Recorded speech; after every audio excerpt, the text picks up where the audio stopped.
Starting up. 1, 2, 1, 2, 3. Alright.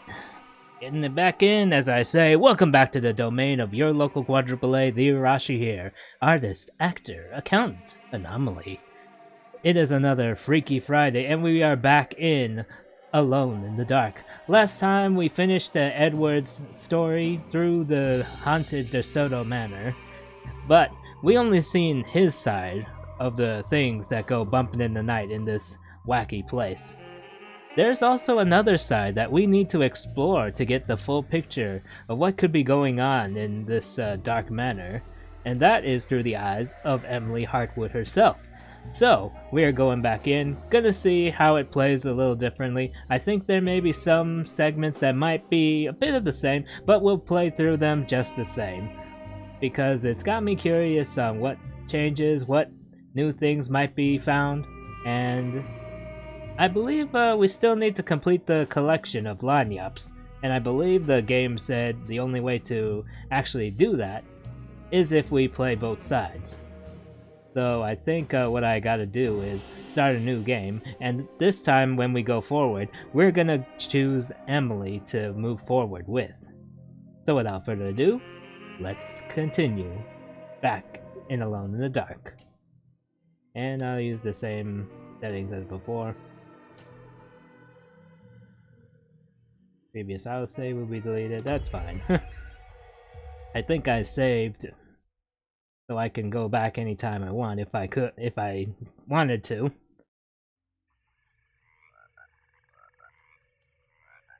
Back at it out in the bayous of Louisiana. If I can do something. That thing's running again as usual.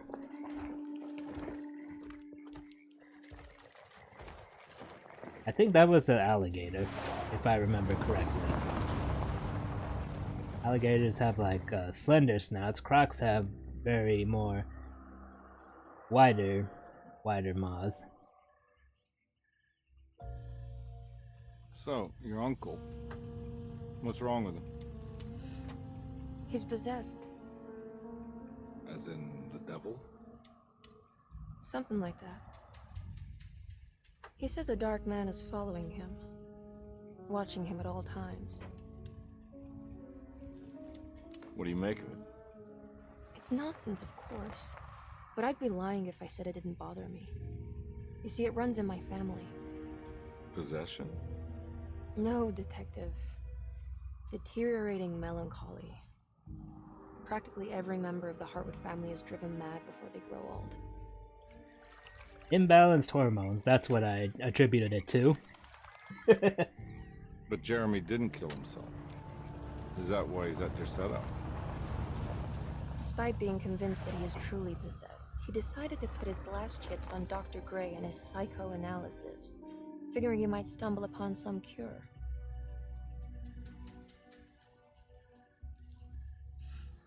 You mentioned the letter. I received a disturbing letter from Jeremy accusing the staff and all the other patients of being involved in some cult, and now they are also out to get him. Could it be real? Or is it all just in his head? It's a story he tells himself, Mr. Carnby. Anything to avoid the truth. Which is? That we're all terribly insignificant. That people mean so very little to one another. That there is no one out to get Jeremy Hartwood because he isn't worth getting. Here we are.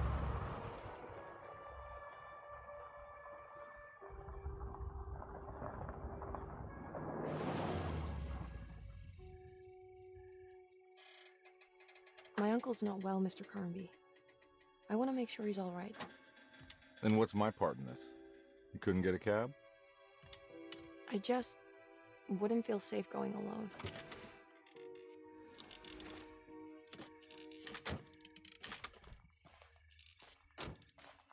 Did you bring a gun?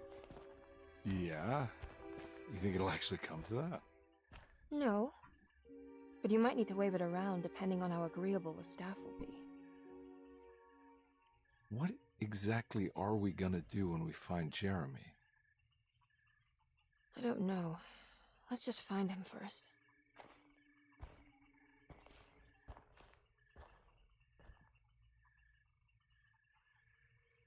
Alright, we're back at it. Time to choose a character. We got Edward Carnby, or we got Emily Hartwood, played by Jodie Comer. I forget who was playing Edward Carnby, it's David Harbour. I want Emily this time, so we're going with Emily this time. Let's see how it plays differently, if anything.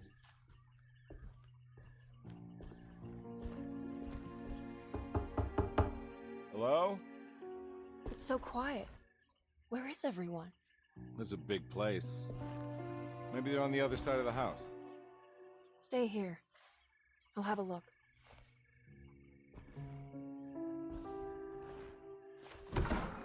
Okay, so this time Emily goes into the garage instead of Edward. So it's not so much a different path, just different characters so far. I'm hoping there's some unique experiences. But we shall see. Looks like she's got her own pistol too. Actually, is it like the same gun as Carnby's, or is it different? You know, now that I tested stuff last time. Okay, just checking to see how many interactables I could find. And I might find myself in places I might forget, but I think some places are still fresh in my memory. Some of the puzzle solutions and all that. But there might be some things I might forget. What's this? Got the flashlight. Yep. And the kitchen garden key. See, press the R stick to switch the flashlight on and off. I think I missed that the first time.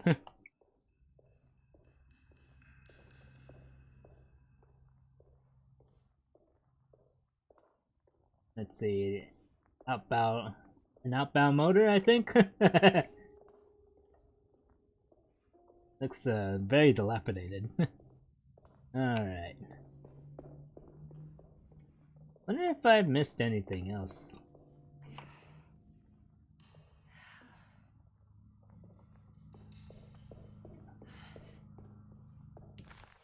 You know, something I haven't done is so every time I check objective, there's like a small synopsis or something.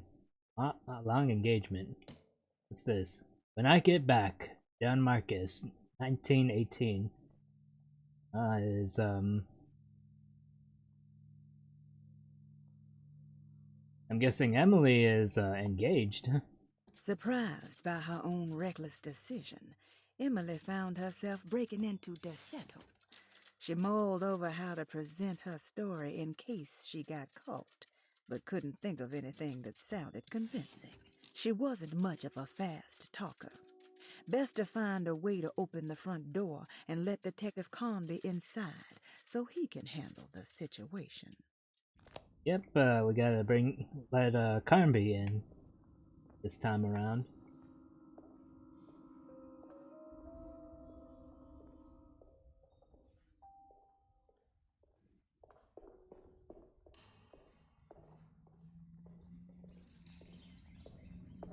It's so dark in here, I can't see anything. See, two things I can pick up. See, here's the key.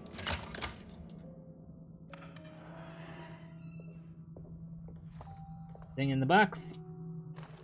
Pistol bullets. I don't think I'm yet due to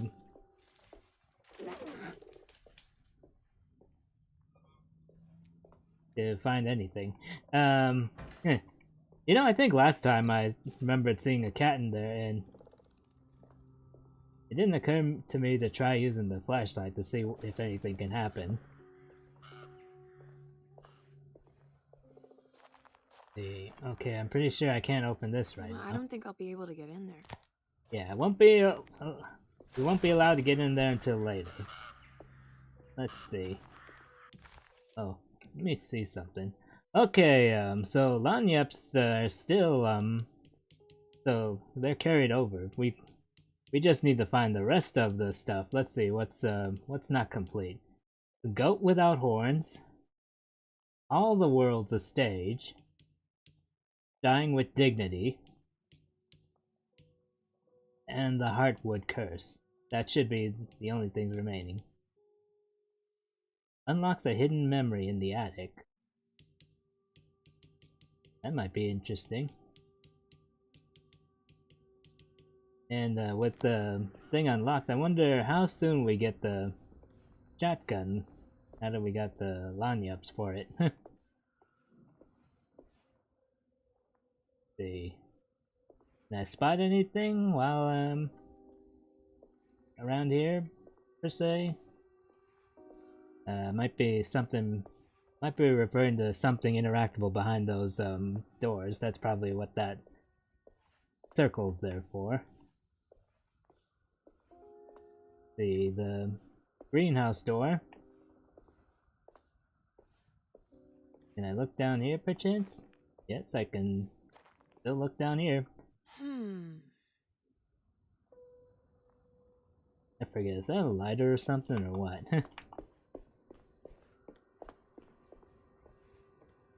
Open the door.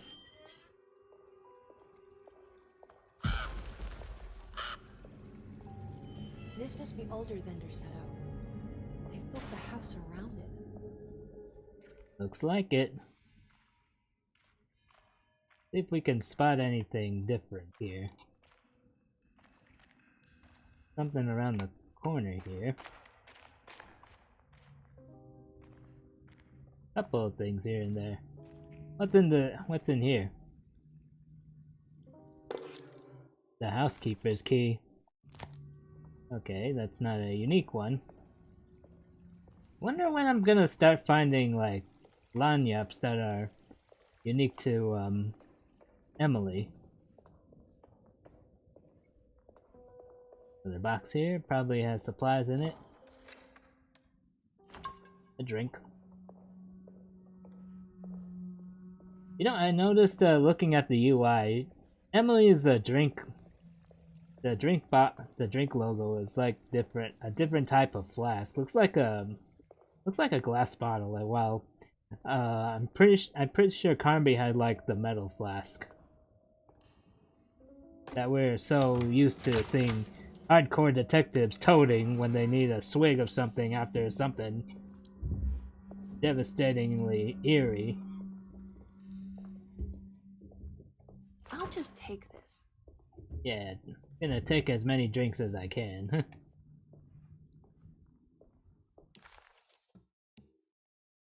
I don't have the map yet. I think we gotta find it first, yeah. Let's see. Every day your silence weighs a little heavier.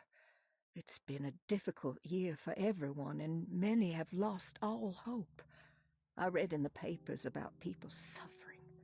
Pictures of dust-covered landscapes without a drop of water. I wish I knew if you were still tending the earth or if you had turned your back against us. I have started to look for help elsewhere. I pray you will tell me if I am going down a path that you find disagreeable. With help from Baptiste and Charlotte, I found comfort in the practice of the voodoo. I have long been skeptical of that Caribbean cult, but it's been of good use to me. It seems all harmless in my book. I say some words dreamt up by the Creoles, and I carry around a small pocket of gris-gris. Nothing of this is mentioned in the Bible, of course, but the French Quarter priestess tells me it's all connected. She says the Christian God is just one more perspective on the creator of things. That's what I like to think, but the other way around, that the spirits of her faith are just aspects of you, our Heavenly Father. I am so grateful for the words you gave Mr. Hartwood. We will sing your praises at St. John's Eve. The world will be blessed soon again.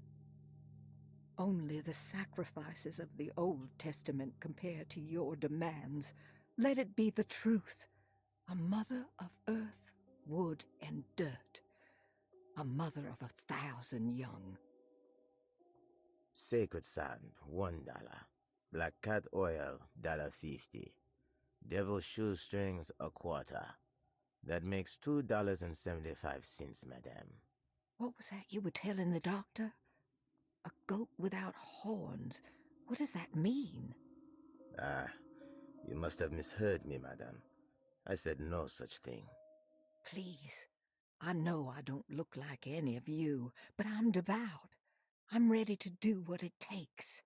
Do not be so eager to sacrifice the few things you have left, madame. Now please, leave my store. A goat without horns. Yep, I still remember that a little bit. But without horns. And if you see me play Edward Carnby, you kinda get an idea what that might be referring to.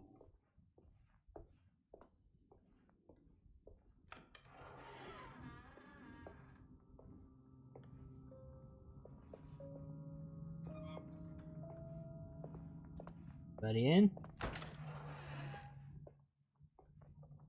Just a rack of lamb or pig there. Just over here. Just a drink in here. I'll take that. Wonder how well I'll be reacting to monsters now that I played Carnby. What do we got? More bullets. Don't think we'll be finding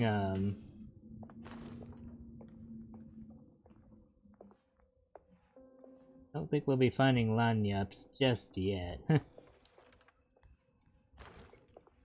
pretty sure we're just gonna be finding a lot of resources right now, but I'm not complaining. I could use plenty of them.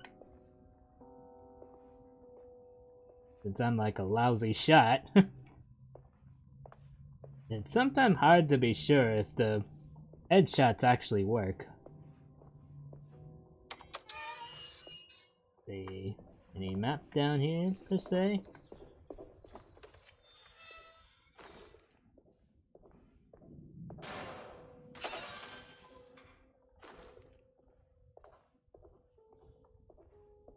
I think I'm not gonna skip the dialogue in this playthrough just in case anyone might have missed my last playthrough with Edward. But as soon as the voiceover ends, I will cut it. See.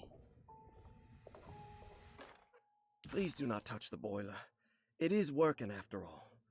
While the sabotage has caused a leak, only the decorative plate has been completely ruined. Let's wait for Mr. Chance to turn up and he can take a look at the leak. Mr. Waits. Right. That doesn't look safe. We won't be able to get through until we clear the valve. We close the valve.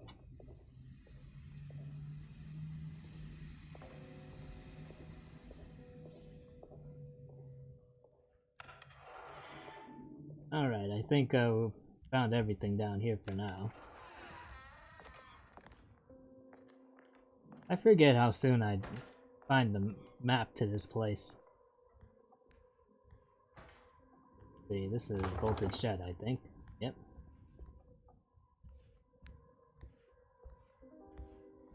This is the bathroom.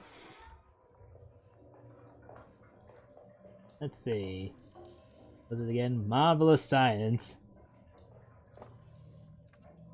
Wonder if Tesla has an interesting article to sit on the pot with. Okay, here's the map. There's set of floor plans. See.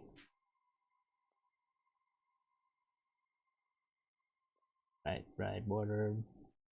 Okay, making sure we're pretty clear, everything's cleared up to this end. Still more to find in the orderly's room. Ah, what's this? Piazza key is what it is. I think I need another key for that. Let's see. Like that. We can have enough drinks. Lottie's diary. Sunday, June 22nd. I spent all day looking for Jeremy. I should have cared for the others, but I'm scared that he will do something irreversible. Cassandra is upset that I didn't give her the latest shipment of pain medication that Waits brought from the post office yesterday. I would have given it to her, but the company didn't send a new key this time around, so the box is just sitting there on my desk. They must have figured we had plenty of their gimmicky keys by now.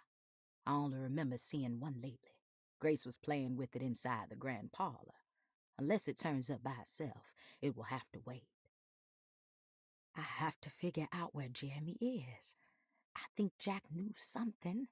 That dog of his found a strange rot permeating the house. She's showing us, he said. Like those blots and streaks of fetid rot was talking to him. Yep, just like last time. And I think, what's in that box I won't be able to open until later. Yeah, I know. Alright, nothing new right now, it seems. I need the key. Can't go through there. I think this is towards the piazza. Here it is.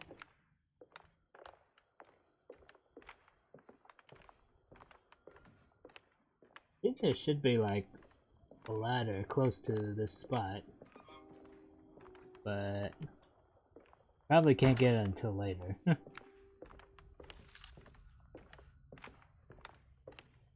See, this should go to the main hall. Oh. See, I don't think we can go through here I just need yet. the key. Yep. Alright, let's see. Go to the doctor's office? Yes, we can. Never occurred to me to come in here at this time.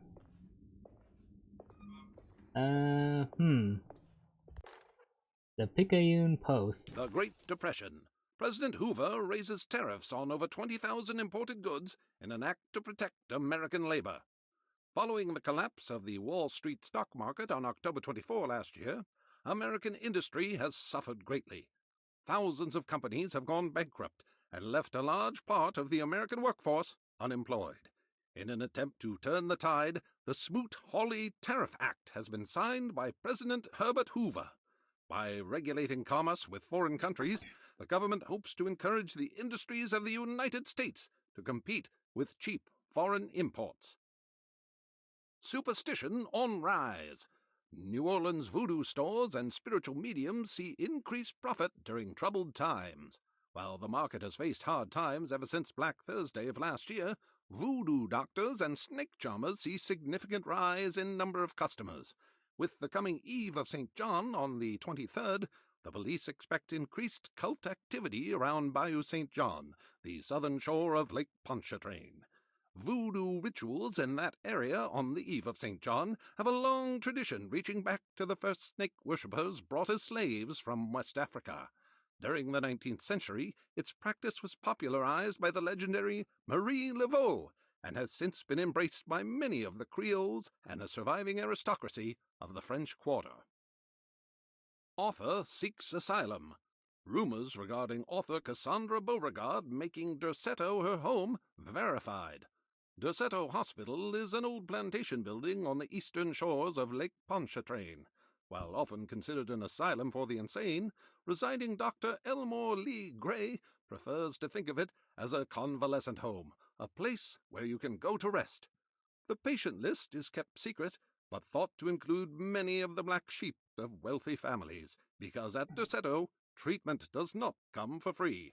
Local author Cassandra Beauregard has now been confirmed by her own admission. She's been lauded as a powerful Creole voice and written many successful books. Lately it was reported from Hollywood that she has finished a moving picture manuscript titled Slaughter Gulch. That film is set to hit the theaters next year. I don't think I've heard this one last time. I think I went straight to the door last time. I need Okay, the key. no way to get in there right now. I think we need to find Batiste. I think he has the key to his office, I think. Ring the bell like last time. No service. Anything in here, perchance? No need to aim the gun, Emily. Nothing to worry about in here.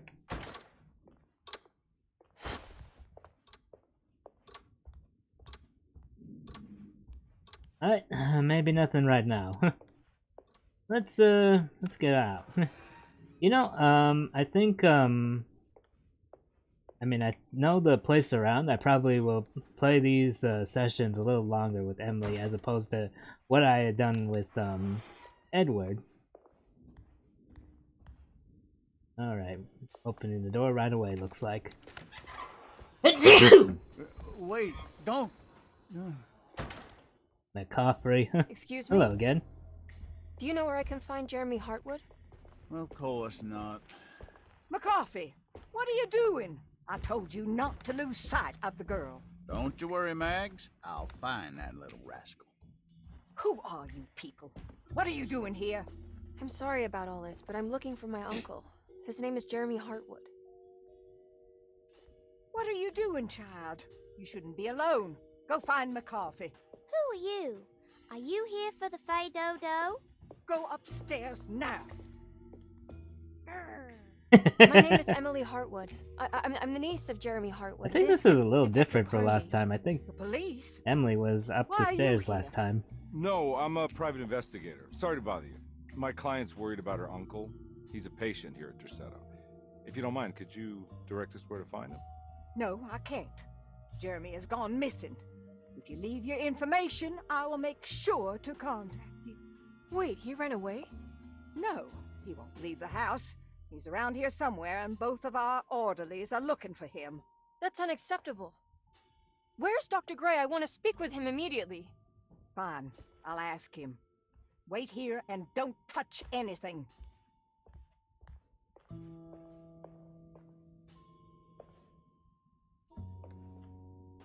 We're not doing anything, lady. You want to see Jeremy's room? Can you show us? Follow me. Okay, so the experience is definitely feeling a little different from last time. Because I think we've met Emily and Ruth up the stairs last time. And now it's just Emily.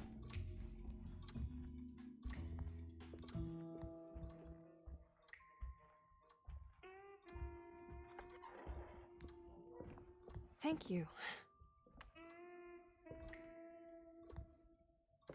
Okay. Strange kid. Let's look around, see what we can find. You know, last time I think I neglected to engage further in conversation between Emily and Edward, but let's see if we track up anything interesting here. Here we go. Gotta go What kind of find the stuff are we sweet spot looking here. for? I've never been part of an investigation before. Letters, diaries, receipts, all sorts of notes.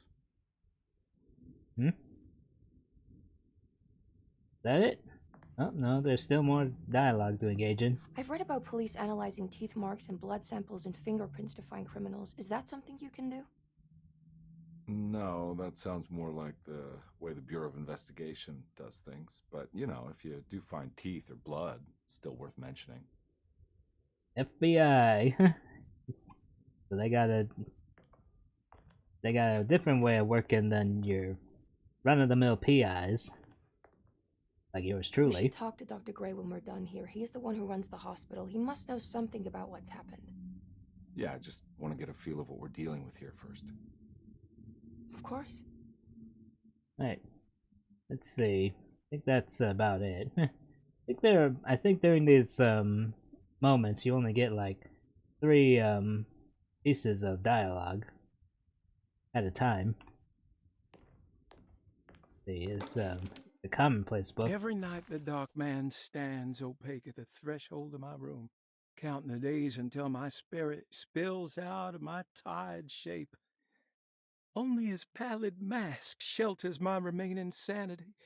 Staring directly into the face of that demonic sultan would surely sunder time itself. Would he have looked the same to my father as he struggled for his life? Does his veiled face haunt my niece quite the same way? I wish so that I could rest my soul in that sunburnt convent of Tarawea. Would I find you there, Juan? Or Senora Perosi, back from the beyond?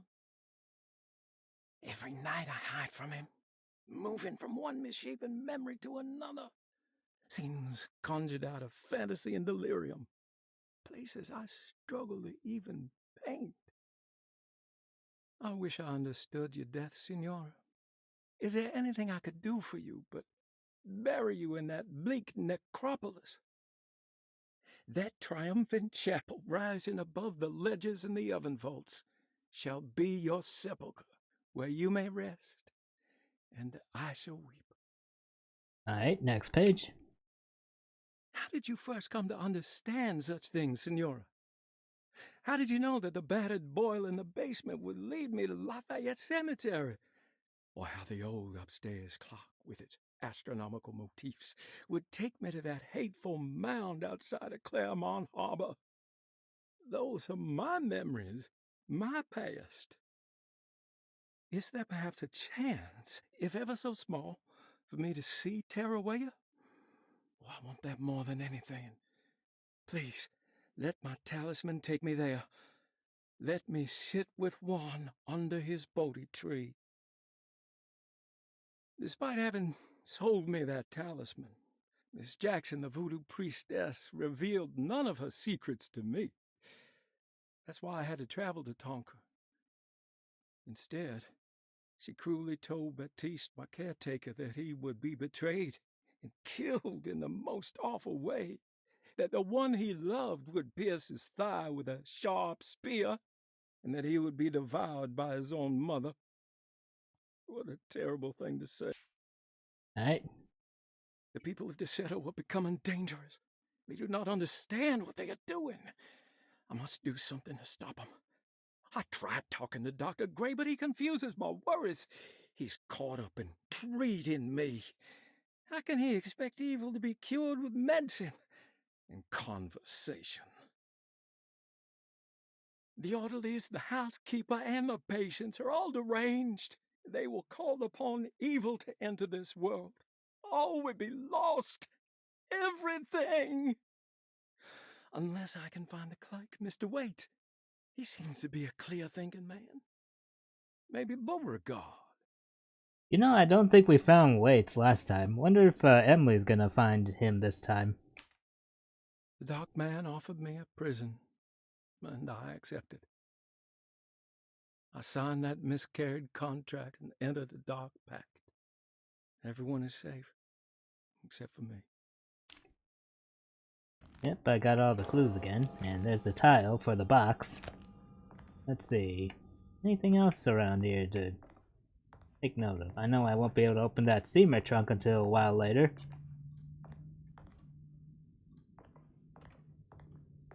Can we leave the room? I'm not done here yet. Okay, we can't leave right now. Would be nice. Jeremy had gone missing. The housekeeper said the staff at Derceto was looking for him, but Emily wanted answers and demanded to speak to Dr. Gray, the man in charge. While waiting, a young girl offered to show Emily and Detective Conby inside Jeremy's room.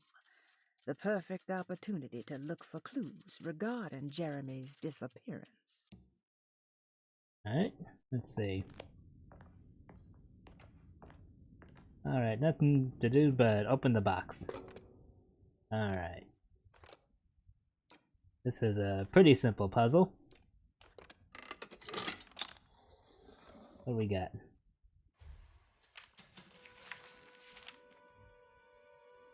Just a letter about the talisman right now.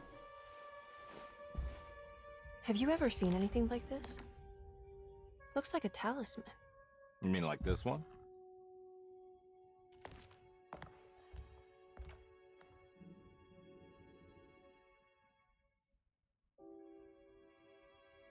Can you find me a knife to cut the canvas? I want to take this with me. You want to take the painting? Sure, I'll find one.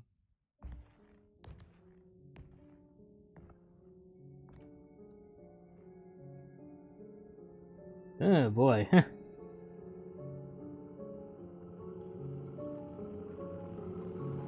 You look at this painting, it doesn't feel like a painting, it feels like a window.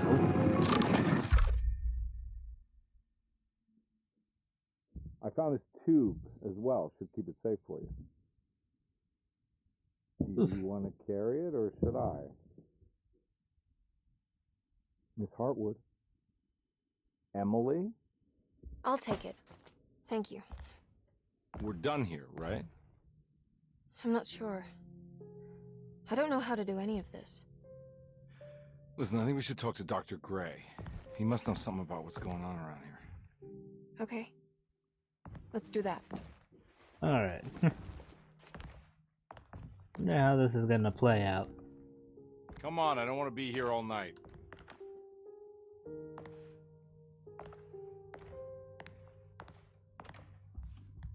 Detective Carnby? Where did... Okay, it's playing just like before. Now we're stuck in the alternate world. I wonder how these locations will differ from Emily's perspective.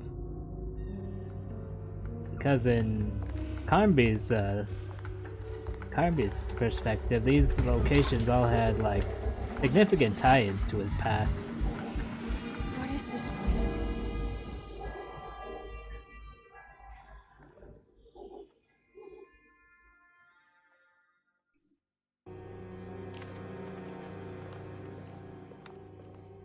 Alright, I think I have a little bit more courage to muster venturing forward this time as Emily. Seeing as she's also got a pistol, I think she'll be fine.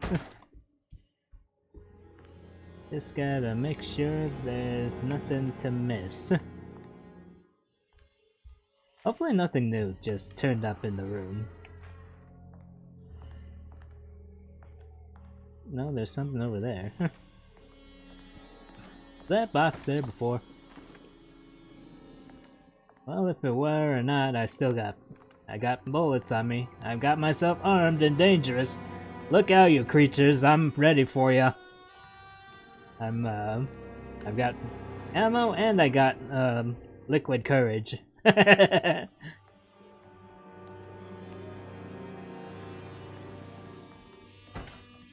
Right here on my desk too. I got myself some liquid courage on me.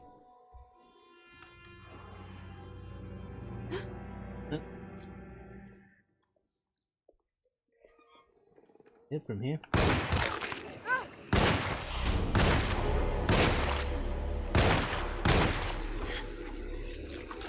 Oh, dang.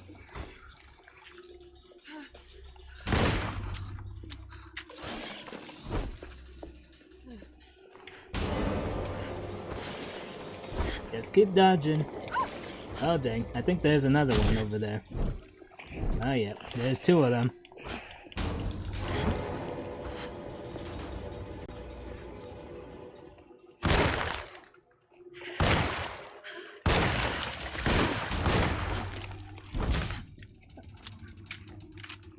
What the hell was that thing?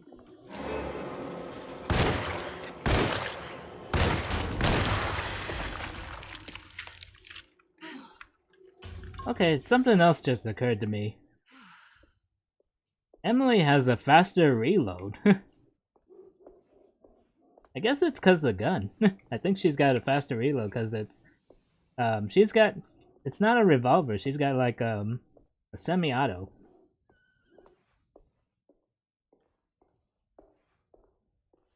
Edward had a revolver, and Emily's got a quick loading sidearm. I think Emily's I guess meant to be like an easier easier run. I can't go that way. Okay, yeah, just like before. Alright, so there is something different about playing as Emily, at least with the main gun. I don't know how everything else plays differently with Emily. Does she get a different... This can't be. Will she get a different sidearm? Will she get like does she just load faster? Brenton.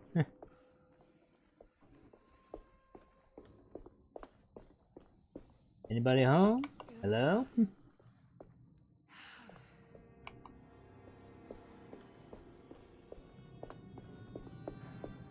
Let's ring the bell. Anything over here? I Chris? can't go that way. Okay, can't go that way, she says.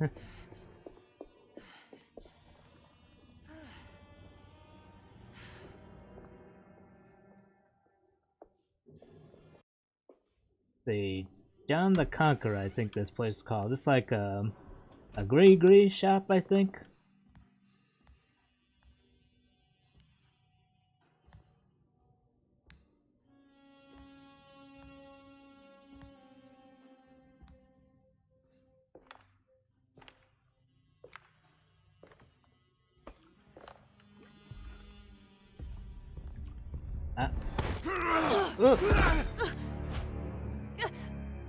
Emily, is that you? Okay, this plays differently. How'd you get here? I was back at Derceto, looking for my Uncle Jeremy. Jeremy's your uncle. I didn't know. So these guys know each other. You're still working at Derceto? Yeah, both me and Lotta stuck around. We're real orderlies now.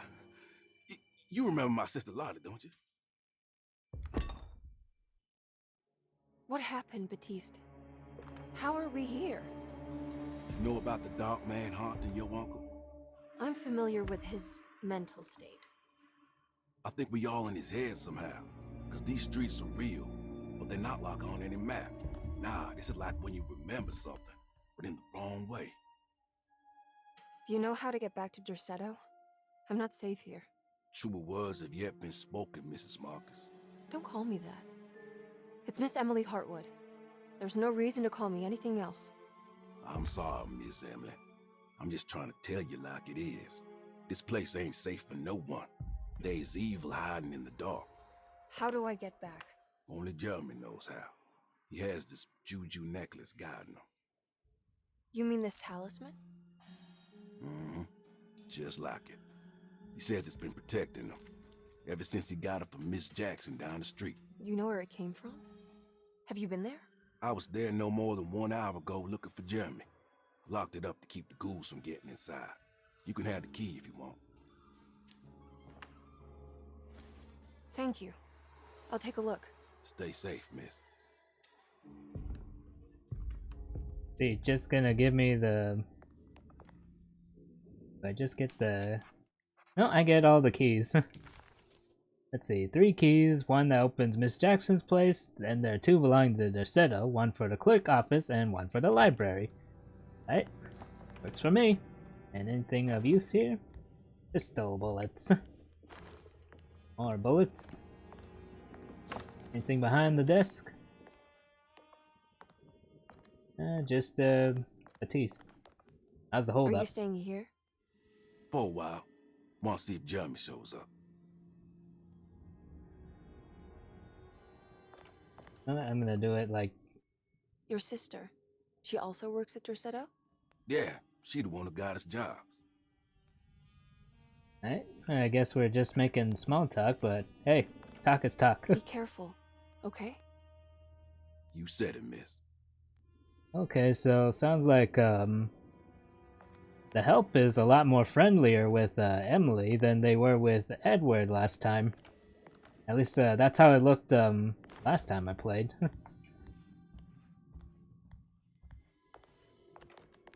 Can't open that. Alright, you stay safe, Jeremy. I'll close the door behind you. See. I think last time I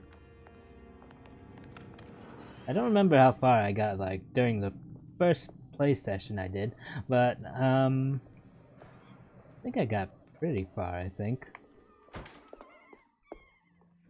But I'm gonna see if I can go further than last time. Anything else around here in my sights? See, just the bell over there. Wonder if I can better do throws. You watch yourself, Batiste.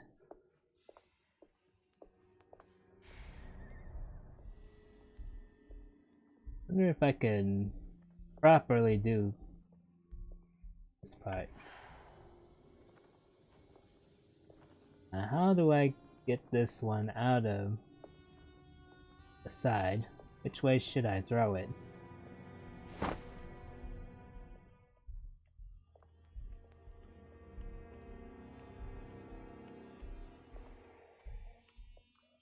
He's just patrolling around, looks like.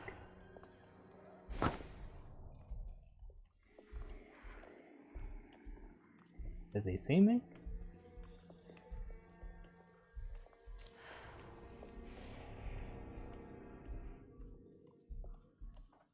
Actually, I wonder if I can throw these at them.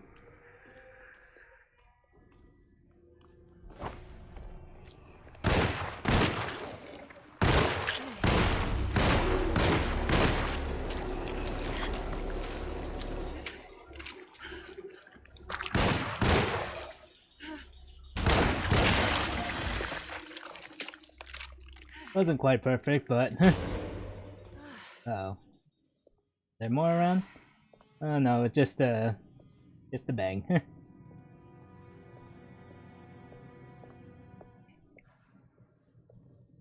Let's see. I think I can go this way, I think. Nope, that one's blocked off.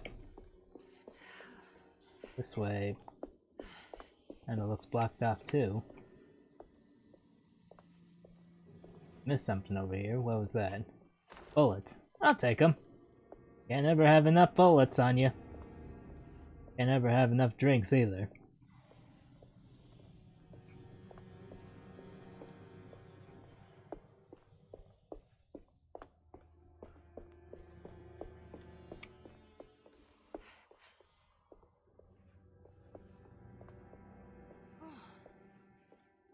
Wonder if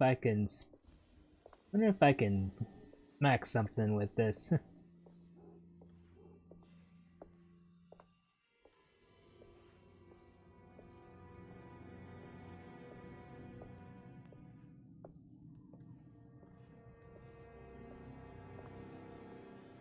I'm pretty sure there's one more somewhere around here.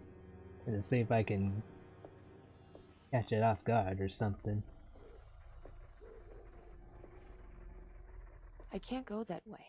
Okay, never mind. Just gonna snap that around. Let's see. The things to pick up around here, let's get them. That. Bell ring. First melee weapon, the hatchet. This'll do just fine.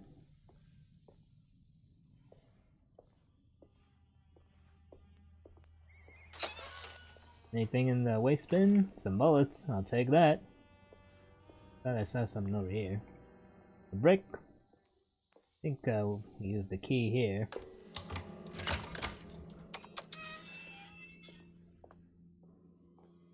I think there's might be one or two lingering around here.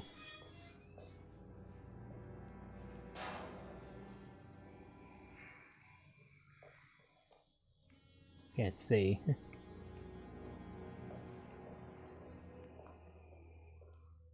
Okay, no, that's not. Okay, yeah, up there. Anything down here, perchance? Bullets. More bullets. Take them. I don't remember. Were there more around?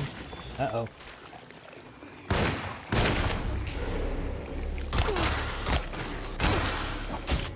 Oh.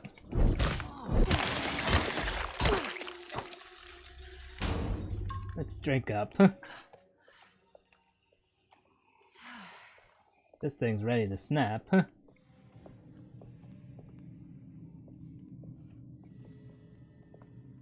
They take the bullets? No? There we go.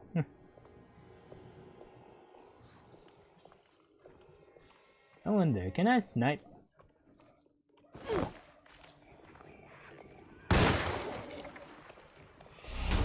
Okay, he's coming down. Let's see if I can smack him with the brick.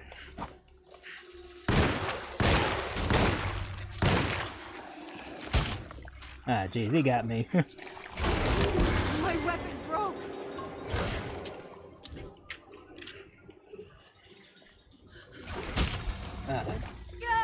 Oh, jeez. Oh, he got me. I went down quick. Oh, jeez. Wonder how far it's gonna send me back here. Hopefully not too far. Be ready. Okay.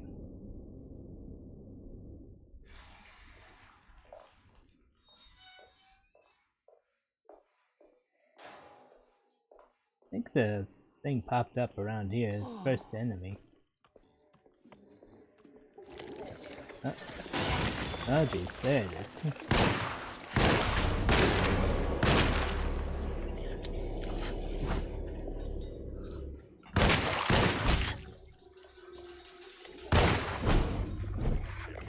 Oh jeez.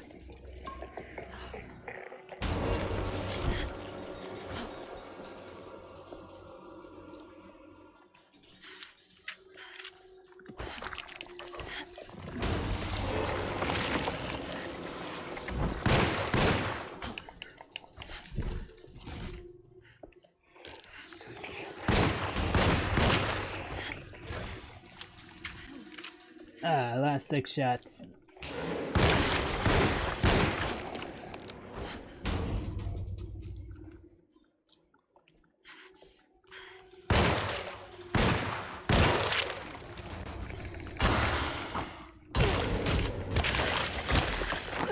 Gotcha.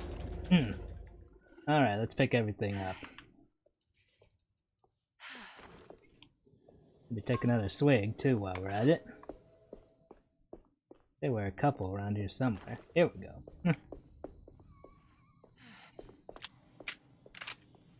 There we go, fully loaded again.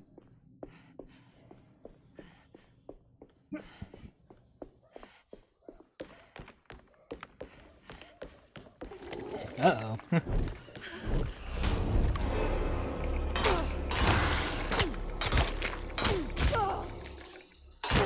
Oh, my weapon broke.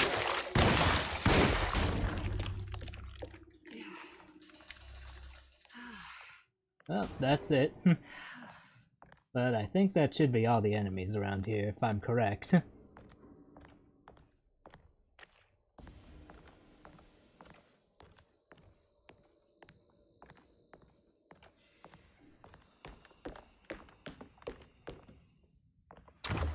There we go.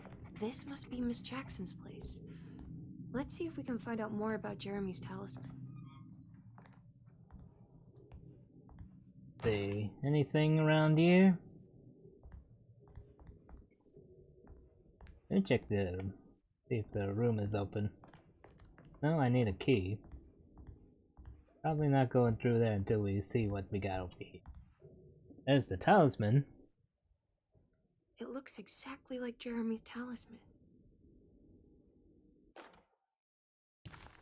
An old talisman shaped over centuries, the engraving of the numbers look to be less than 100 years old, but the base could be from antiquity. The polished black sunstone in the middle has a glass finish and occasionally gives the impression of hiding a picture within itself. Use the talisman to get back to Derceto. What was it again?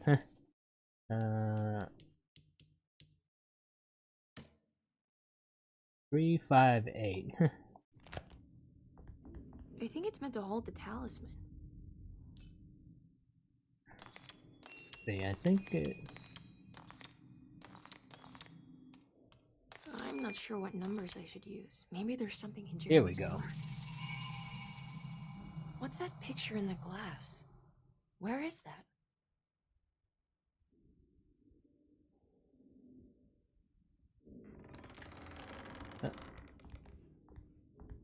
Door open. I think we're going Good back. to see you again, Miss Hartwood. Mrs. Thompson told me you were here.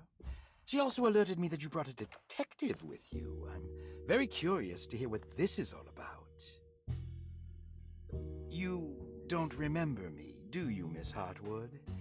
We met at your family's house in the Garden District, when your uncle was about to be admitted under my care. No, I remember. Sorry. I'm not really feeling well. Oh, in that case, have a seat. Let me make you a drink. I don't seem to have made much of an impression on you. On the other hand, I can vividly recall you and your parents. Because of our cheerful disposition, I'm sure. You are far too intelligent to think that. You come from a joyless family, Miss Hartwood. The only amusement I took from my visit was discovering that the young lady's drink was an old-fashioned. Very astute.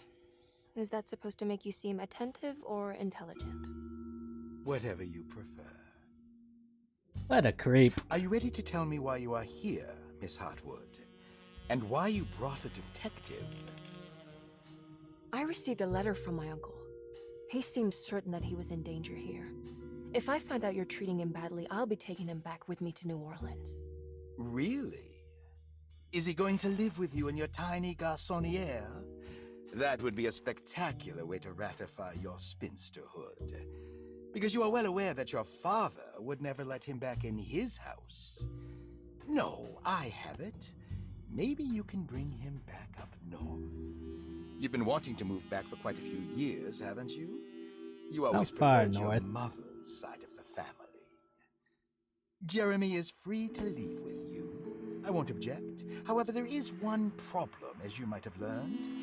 He is, in fact, missing. Yep, that's the problem. Do you know where he could have gone? No, I'm afraid I don't. I have my staff looking for him. I'm sure he will show up eventually. Especially if he learns that you are here. He is quite fond of you. What can you tell me about his condition? I never heard a proper diagnosis. What is your medical opinion of him? Well, let me think. He is an anxious man, depressed, even. He suffers from a perceived lack of order in his inner and outer life. He constantly complains about events not presenting themselves according to their divine nature. And the Dark Man? Hard to tell if it was ever anything specific. Jeremy uses the Dark Man as a psychological scapegoat to avoid facing the truth that he is in any way at fault. You don't think there can be any truth to the Dark Man's supernatural existence? Why would you ask that? Can we ever be sure? If the Dark Man is some sort of evil presence that is in possession of Jeremy? Well, I assure you, any evidence that you experience supporting that claim is purely delusional. Don't get caught up in mass hysteria, Miss Hartwood. You wouldn't want to take your uncle's place in this hospital, would you? I'll be leaving now, Doctor. I need to keep looking for my uncle. Do so, Miss Hartwood. I'll let you know if he shows up. Ooh. Chapter 2.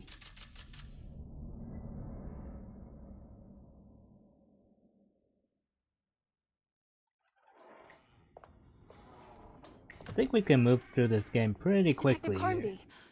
God, I'm glad to see you. I was afraid you had left. Me? You're the one who just disappeared. It's hard to explain. I think I blacked out. It was like I went somewhere else. It's okay, miss. You're clearly upset. No, I don't know what's happening. This is a very stressful situation for you, I understand. Ugh, no, you don't understand. Just take a deep breath. Why don't you sit down, smoke some of the Perique? If you want, I could even drive you back to New Orleans. I just want to have a talk with Dr. Gray first. I want to stay. I found a talisman just like the one in the painting. I think I might be able to figure out where Tarawea is, where Jeremy wanted to go. That's great. Just stay out of trouble, okay? Let me handle the investigation. Yeah, you do that. I'm gonna go be jumping back and forth finding the I'm real not crazy, clues. Detective. Not yet. Okay, catch you later.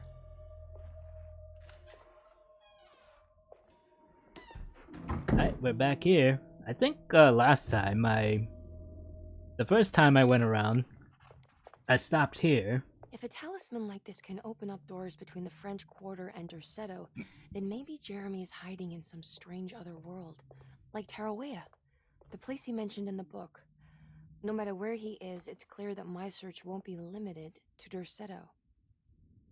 Yep, we're gonna be looking all over the place. And you know, I'm gonna start with the office. Let's see what we can dig up from here. Broken Paul, plates. you're right about the plates on the boiler and the clock. They have been sabotaged, and I think I know who did it. They have something to do with Jeremy's episodes and how he seems to disappear at night. Right now, it's important that you keep an eye out for any of the pieces. I want to find out if I can repair the plates. Let me know if you find any of them. Lottie. Tell Lottie to take a look at the well in the kitchen garden. Okay. Yeah, let's see. Dr. Elmore Lee Gray is Deceto's chief doctor. Accounting and all administrative work is handled by me, Paul Waits. Magdalena Thompson, or Mags, is responsible for the household. Jean-Baptiste and Charlotte Tabois are responsible for keeping the guests' medical regimens in check. Finally, Jack Chance is our gardener, who can occasionally be seen in the conservatory, but is for the most part busy outside. There are currently 6 guests at Derceto. Malcolm McCarthy and Ruth Tallant reside on the first floor. Jeremy Hartwood, Elisabetta Perosi, Grace Saunders, and of course Cassandra Beauregard live on the second floor. Alright. Let's see. And in here? What we got? Room key number 6. Let's see. Number 6 I think is I need to check again. Perosi. I think we found her dead last time. Saw your notice in the boiler room. You should know Mr. Chance won't be coming back. I got no business being in there myself, but you can take a valve from the wine cellar if you want to try to stop the steam pouring out. Be careful. Right. Forget when I get access to the key. Get in there. You know, Looks sturdy. Doubt I'll be opening this. I think I can though. Let's see. If I remember, the code was 913. Let's see. Was it like this? Oh wow, I can't believe I guessed the combination. I must be some... Alone in the dark. Oh my god, we got an Easter egg here. This is the first game. Look at that. That's the cover for the first game. The Hartwood Curse. There's still more lanyups to find. Don't know where they all may be hiding. Genius. Yep, I know what they are. Let's see. And this should be the patient records. The Cassandra Beauregard. Yeah, we got this before. I think if you want to hear the full readout of this, you can check my last playthrough with Edward Carnby.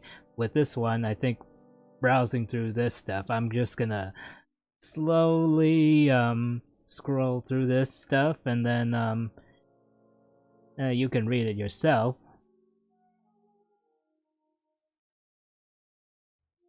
Just gonna wait like a few seconds with each passage.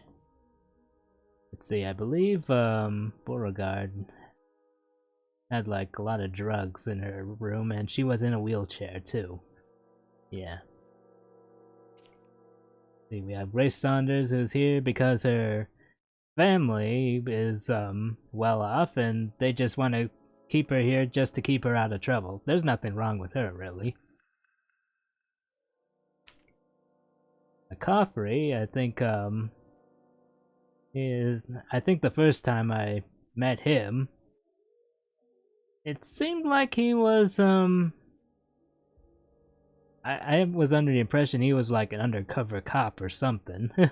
Or some kind of like undercover investigator of sorts, doing something here. I could be mistaken. Perosi was a member of part of a avant-garde artist group that seems to have an air of mystery around here in around Derceto. And finally, Ruth Talon. I think she's just here to get like rehab treatment. Ruth Talon. Interesting. It's all the patient files except for Jeremy's. Yep, carry over from game to game. Some sets can't even be completed without playing both the Carnby and Emily's campaign. Yep. Let me see, while I'm here, anything might have missed? Oh, I know how to double check. Okay, it's clear in here. It's just a matter of getting back into... I need the key. Getting back in the office when I can. Despite making a fool of herself in front of Dr. Gray and Detective Conby, Emily felt surprisingly invigorated. She felt absolutely sure that it was her manipulation of the talisman that had brought her back to Derceto. Jeremy mentioned 2 items in his commonplace book that somehow connected him to 2 more dreams, or whatever they should be called. If Jeremy had 2 more worlds open to him, then maybe he would hide there if he was scared. Or maybe he found a way to Tarawea, the place Jeremy so desperately wanted to visit. Excited to follow up on her clues, Emily set out to find the old clock and the boiler.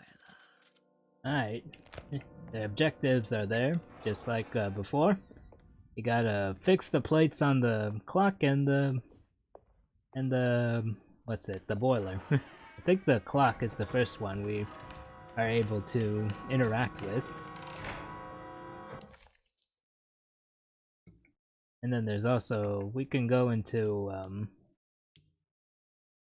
Perosi's room, I believe.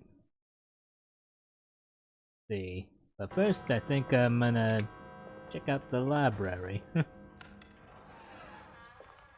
Gonna do a little pickup. Go down? Okay, we can't really go down. Not yet, not like this. Try the keys you got from Batiste. Into the library.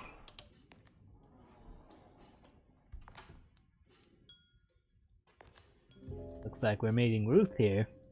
I think this is new.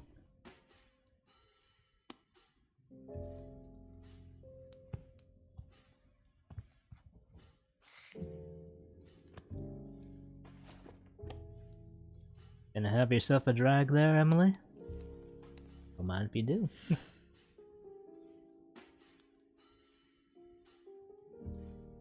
Don't smoke, kids.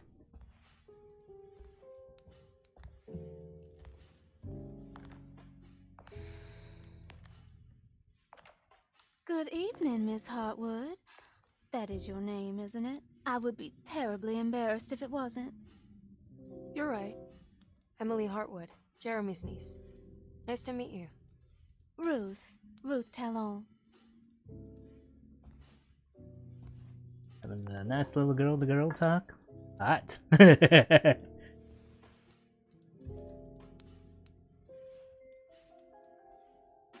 I guess Ruth swings both ways. Eric, you're smoking? How terribly quaint. Maybe so. but I like it. Would you care to share some? That smell is making me feel very nostalgic.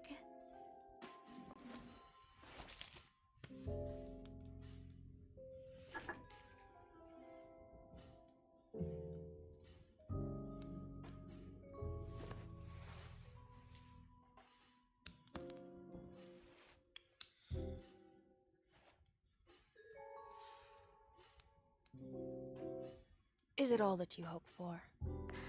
I enjoy your light mockery, Miss Hartwood. I can tell we would make great friends. How flattering. Too bad you're locked up in this place. Your insincerity is really refreshing.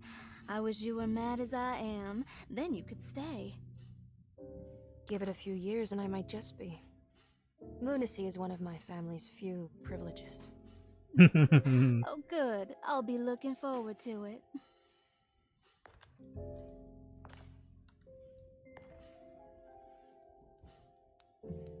You don't know anything about what happened to Jeremy, do you?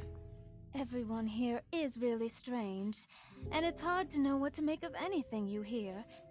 Occasionally, it sounds quite exciting, though. Good versus evil and all that. I'm sorry, but I don't think I have anything useful to share. It doesn't matter. Thank you for the much-needed break. Bon voyage. Guess that's that. But there's certainly definitely a lot of unique interactions between the two stories, so I guess it's worth coming back to play both campaigns. If that's the case. Let's see, what do we got over here? Lost Plantations of Louisiana. I think I read this before. Lost Plantations of Louisiana. Thierry Briclot, 1917. Derceto was a small plantation on the eastern shore of Lake Pontchartrain. The land was considered difficult for industry and was sold for only $30 to Elijah Pickford in 1818. Pickford employed hundreds of workers from nearby New Orleans to clear the woods and build a small plantation mansion facing the lake with a striking Greek Revival temple facade. Derceto kept a modest production of barrique tobacco and indigo that persisted up till the Civil War. During the antebellum era, Derceto was the source of many rumors concerning voodoo and witchcraft. People who traveled the lake reported seeing people dance at night in front of bonfires, bleating and wailing. Like goats, On per June se? 17, 1862, Captain J.W. Norton of the Union Army recounts leading a raiding party from ships anchored in Lake Pontchartrain in order to seize control of Derceto and free the slaves working there. The captain was surprised to find the workers fighting back with unprecedented zeal. Norton's account describes these men and women as enraged with fanaticism. Pickford reportedly tried to placate the raiders, but was shot in the confusion. Captain Norton left the mansion burning and retreated to his ships with his men. Derceto was left in ruins for several decades. The ownership of the land was long disputed and returned to the Ledoux family in 1901. Several police reports were filed during the following years as the Ledoux tried to get rid of a camp of squatters on their land. The police made several visits to remove the trespassers, but the people kept returning. On November 1st, 1907, Inspector Legras of the police charged a deadly attack in order to save several children kidnapped by the squatters. Many were killed, and even more were jailed. The following year, Ledoux rebuilt Derceto, incorporating the surviving stone foundation and adding a magnificent wrought iron conservatory. The farmland had been reclaimed by the surrounding woods, so it was no longer profitable to use as a plantation. Instead, the house was turned into an artist's colony. The Astarte Artist Colony was a successful group of artists, including figures such as painter Heinrich Cassel and poet Nora Keith. The group was also known for their beloved Mardi Gras crew called the Pirates of Pontchartrain. On September 29, 1915, a tropical hurricane tore through Louisiana, causing Lake Pontchartrain to flood New Orleans. Due to the remote location of Derceto, It took almost 2 weeks for outsiders to learn that the artist's colony was abandoned.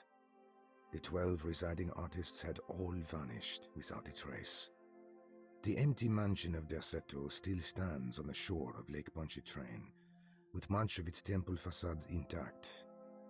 The Ledoux family currently has no intention of repairing the house. Alright. I think there was a line up in that shelf last time. Let's see, the library's been cleared out. Let's check the next room, then to the parlor.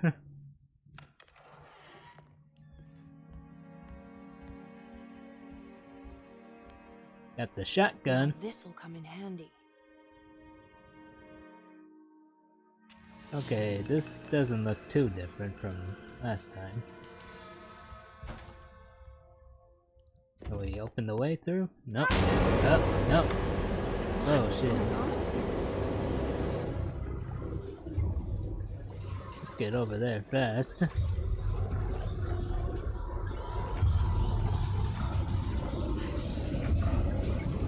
Oh yeah, here are the bolt cutters. Okay, where do we cut out from? Cut our way into, per se.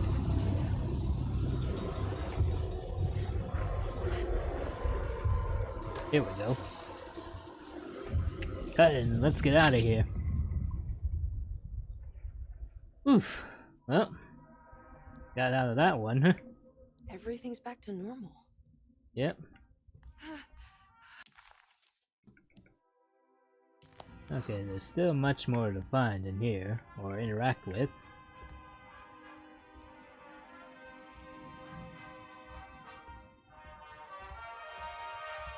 It's wet shut. Right, we need the palette knife to get out of here.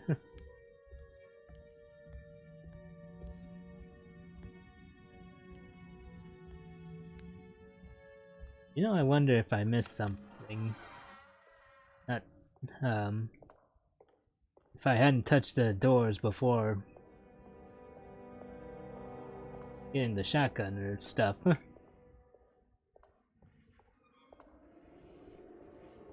Let's keep moving, shall we? Gotta pick up the pace.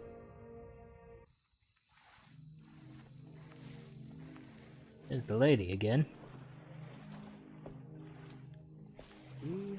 Is that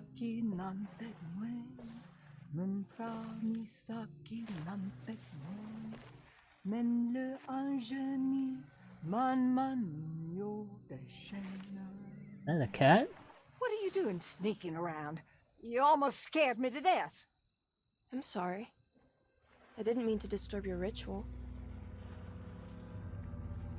I wouldn't have guessed voodoo was in practice at a place like this. The doctor may be all about science, but I know these roots have power. Do you know what's going on here? I have a feeling Derceto is cursed. There are several players with stakes in this game. Derceto isn't cursed or blessed. It's a battleground. And it would all be a lot better if you could get your uncle out sooner than later. That's all I'm trying to do. I wish you the best of luck, Miss Hartwood. I really mean that. Now, if you'll excuse me, I need to look after my gumbo. I'd like to have a bowl of gumbo.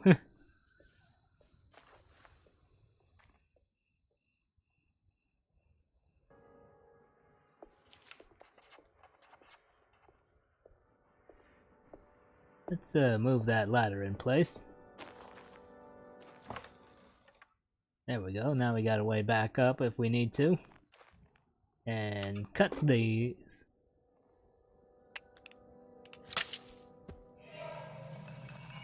It worked. Believe we got a hose here. What's this? Yeah.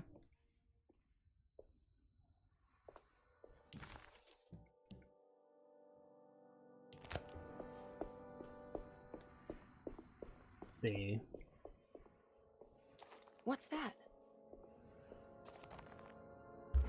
Oh, that's not it. Here we go. Okay, now we just need to fill it up. No chance we could check out what that maid buried, could we? See, the spout around here somewhere. Here we go. Actually, I think it's right back here. Here it is.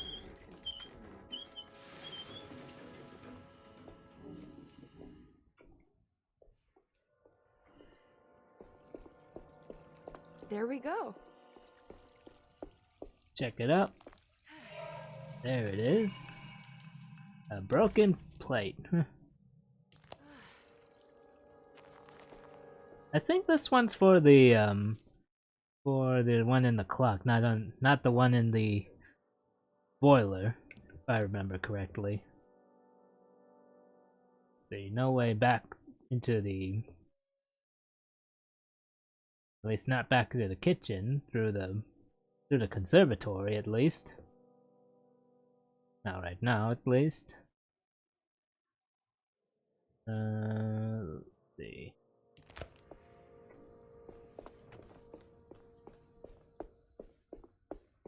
This locked, or can we? Oh, no, it's not locked. We can go back through this way if we want to.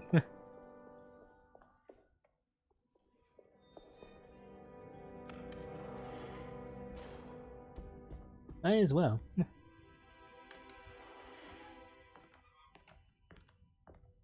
Okay, looks like Root's gone. Oh, locked. It's blocked. Oh shit, is it happening again?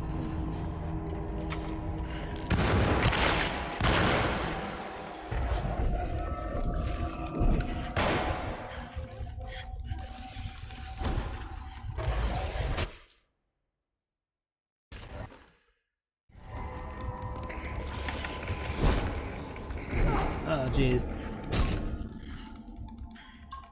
Damn it.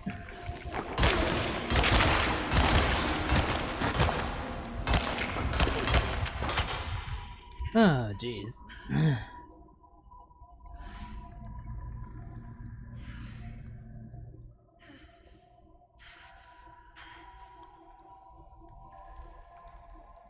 This can be used to throw at enemies or distract them. Yeah, I got it before. Let's get out of this place. Here we are.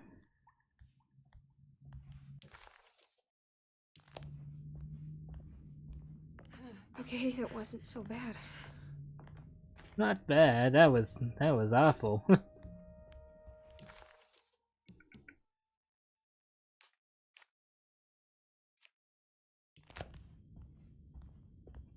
No, I haven't gone upstairs. Not at this time before, I don't think.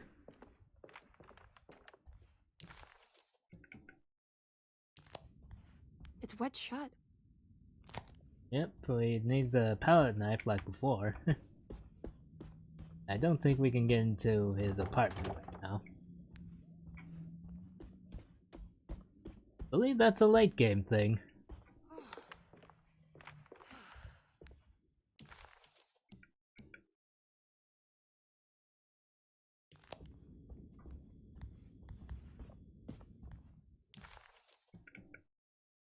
That way goes to the library and the parlor.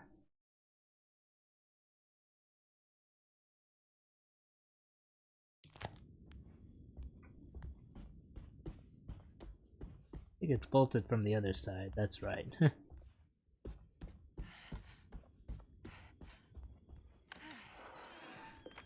Don't think there's much else to do, at least not from this, not from down here. Pull up, shall we?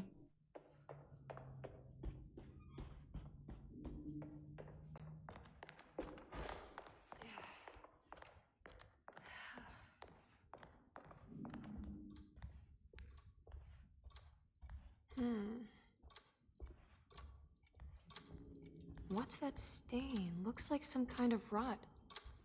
Oh, yeah. Deforado.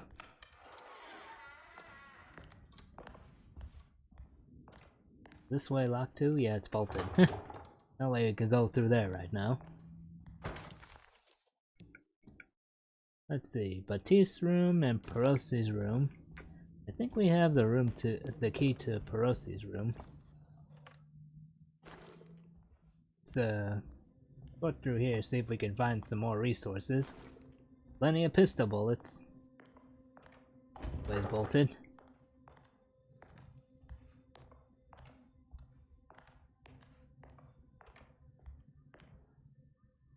Let's try Perosi's room this time. What a strange but beautiful room. I think I remember what we gotta do here. Let's see, there's a lock here, I remember. There should be a note somewhere around here. Here we go. I did it! I crossed the thresholds to my intended destination without a focusing device. My talisman now knows these roads, and I have no need for the plates. I can find my way to Lafayette as easy as I find my own room. I visited the grave of my father and seen the oven waiting for me. Thank you for opening these doors. I now must summon my courage and go back to that hateful mound outside the oil rig. I hope you'll be feeling better when I return. Jeremy.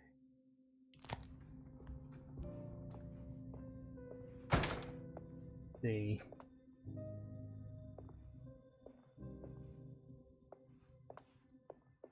I think we got a... There's some aggressive looking rot on these paintings. Yes, there is.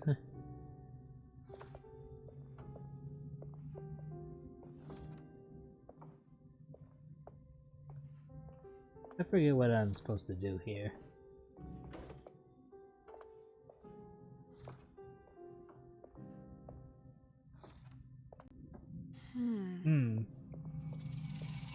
Shape is completed.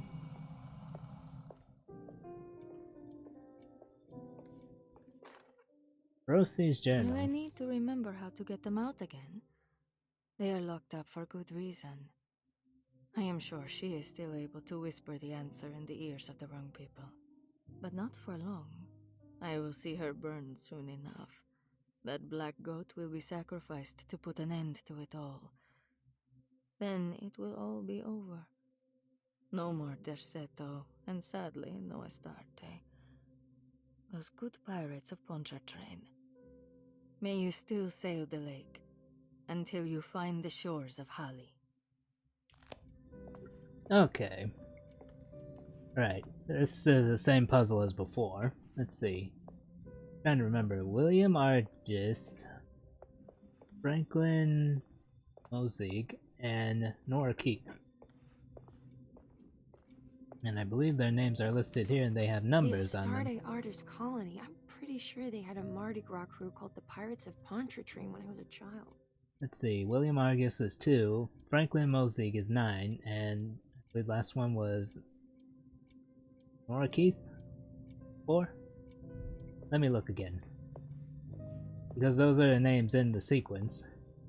William Argus, Franklin Mozig, and Nora Keith.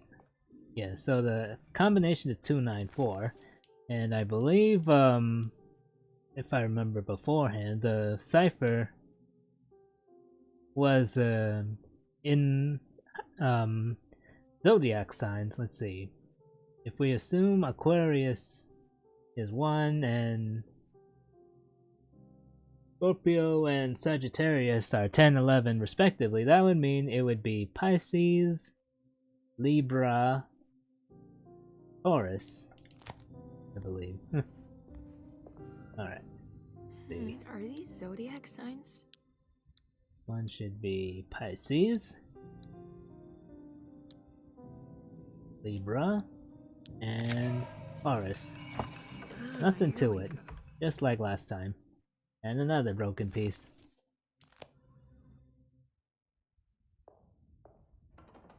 Oh, I didn't notice the vanity reflected back.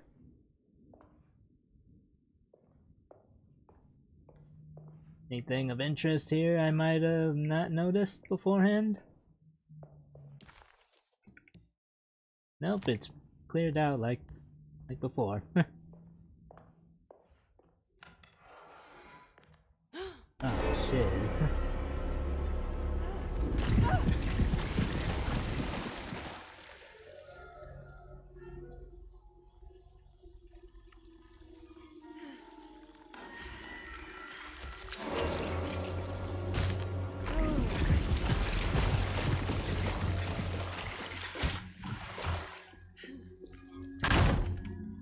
Ah, jeez. By the way. I don't understand what's happening.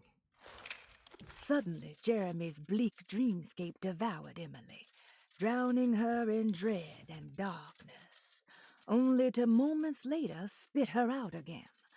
What had happened, and why? Was that her doing, or did someone else make it so? We can only hope. Alright, back to it. Let's see. Don't think there's anywhere else to check out. Except Jeremy Hartwood's room, but I think we cleared that place out.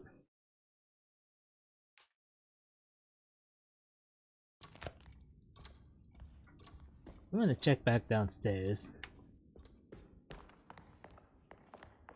Probably nothing, but I want to be very sure I cleared the place out.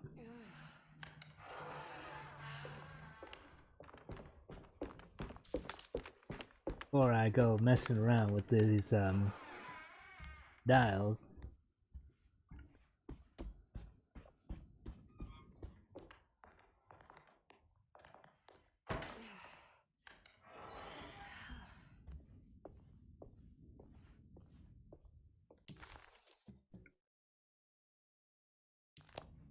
Way goes to the boiler. This way locked? Yep, it's locked now. No way to get in there.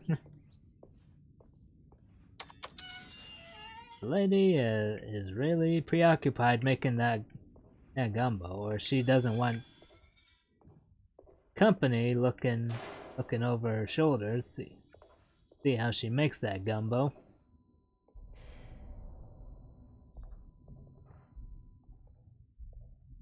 I don't know why, but there's something funny about this side. What the heck did I just make pop out? You know, I never tried this. Okay, definitely don't work. That kind of surprised me. I never tried whacking at these shelves before.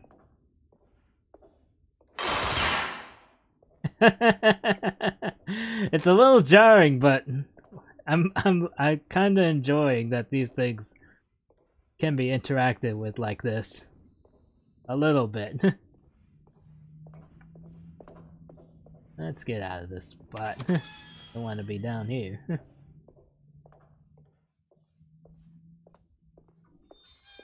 Actually, I never tried this. Do these fit? These fit on this It's another plate? one of those plates for the talisman. It's also broken and missing some pieces. Okay, these don't work here. You know, Mr. Waits, I saw a piece of the plate that Liza broke.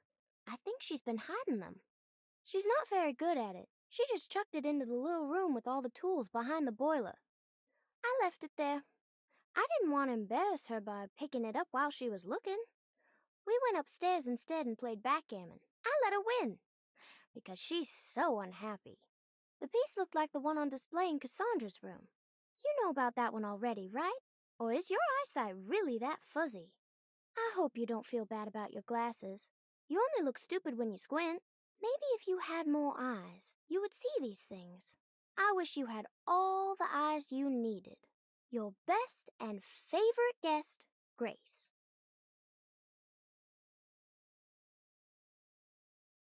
Cassandra's room, eh?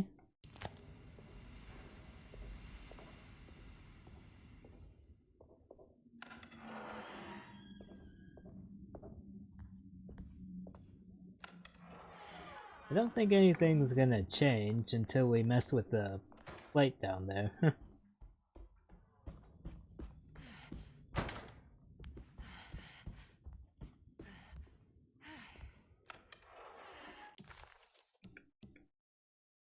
Just double checking to be sure. Let's see. The boiler seemed unremarkable, except for the broken decorative plating on the side. It looked similar to the ritual bench that Emily used in Miss Jackson's place to open the door leading back to Derceto. Emily wondered why it was broken and if it had been deliberately sabotaged. If so, why? Emily figured she would find out later and focused on finding the broken pieces and mending the plate. Yep. Alright, let's get back to the investigation. I believe the next step is mending the plates in the clock. If I remember last time.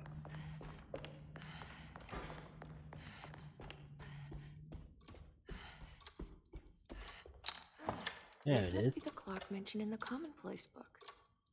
This looks like the thing that held the talisman in the French Quarter, but it's broken and missing some pieces. Alright. I think I've seen this somewhere. Let me have a look back at this thing. At least to know what the orientation is. To remind myself of the Sunday, June 20th. Don't need that. Let's see. Here we go. Yeah, it's a shame I can't zoom in closer to get the details. Let's see. Like running diagonal from right to left. There's one crack that's running almost perpendicular. Or not quite.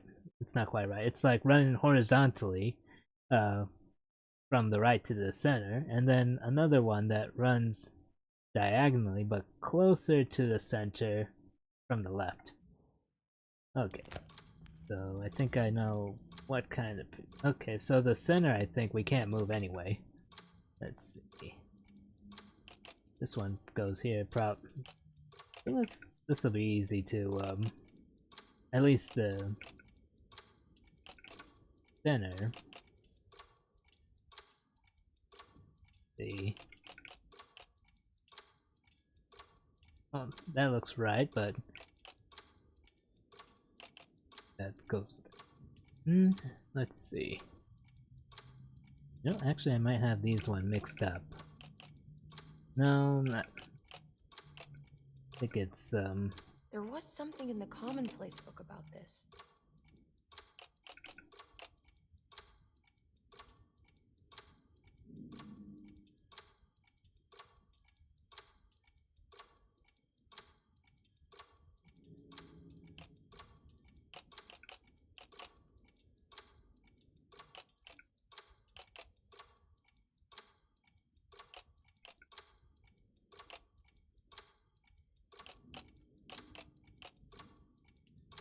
Not quite right. Let's see. I'm pretty sure this goes here. Or does it?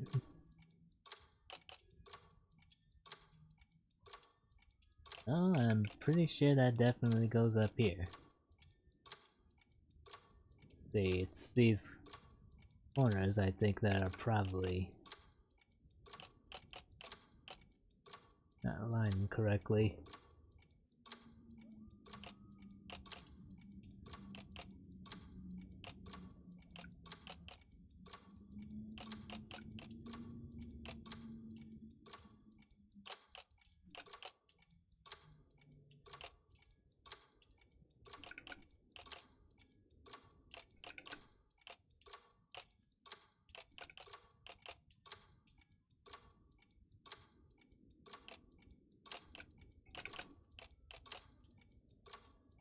Okay, I'm pretty sure that's not where that goes. Because I'm trying to use the...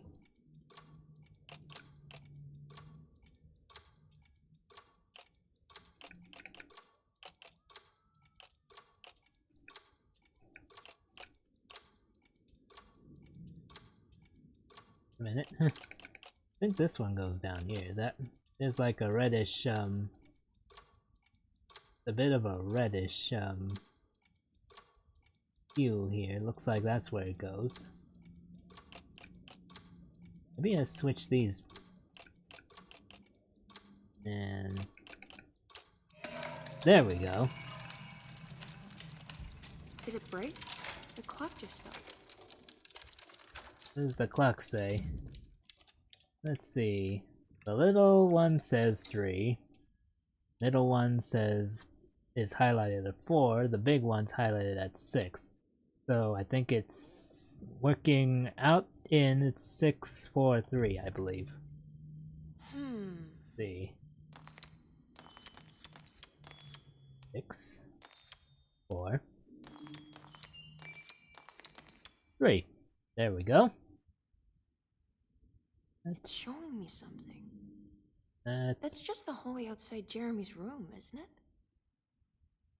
It should be, but I think it's gonna change.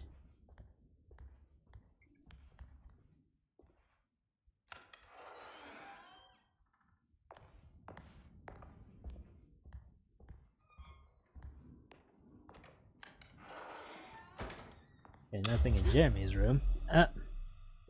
Why'd it get dark? Right, I think we're gonna go to the Hateful Mound.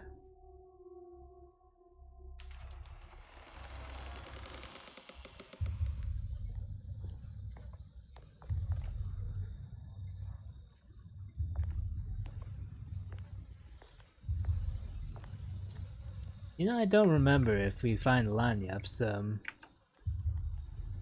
in those, in the Dark World. I don't remember. Let's see. Emily deserved a sense of triumph, but she was too on edge to appreciate her success. There was no reasonable explanation why the talisman let her open up this other world. Was this really happening? Or was this somehow all in her mind?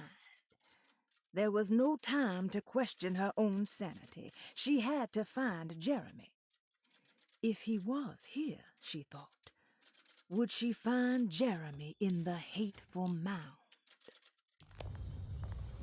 You can only hope.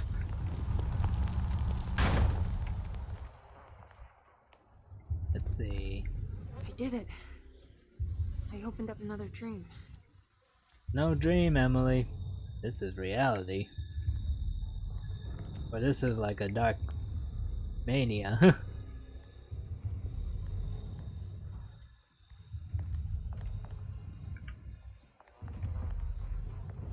Down we go. Yeah, if we find anything out here.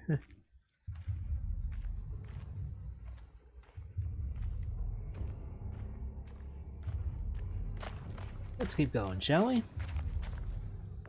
Through here. May 1923. Monday. All okay. Ready for delivery. Maintenance. Oil pump must be serviced. Any tampering causes large spills unless properly forestalled. Tuesday. Shipment delayed but delivered. Maintenance. Service bridge close to broken. Wednesday.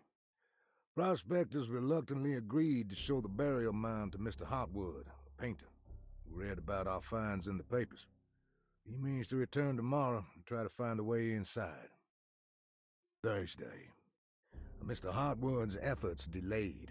The workers seemed nervous about his presence. Hartwood promised not to return to the compound.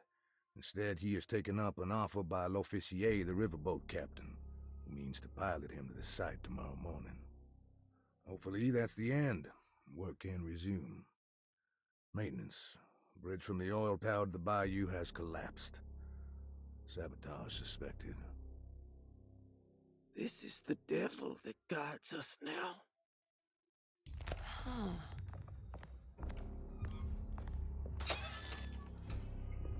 Nothing in here. Great. Anything in here? Pistol bullets. What pistol bullets for us?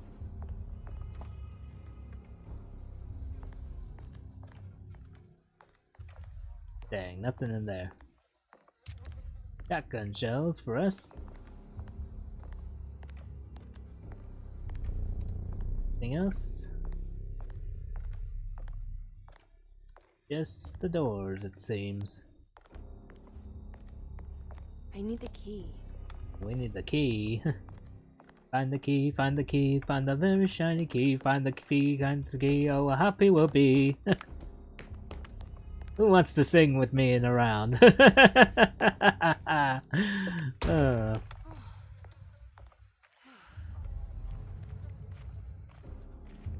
That's the way I came. Did I get in there perchance? I don't remember. I don't think so. This looks pretty blocked off.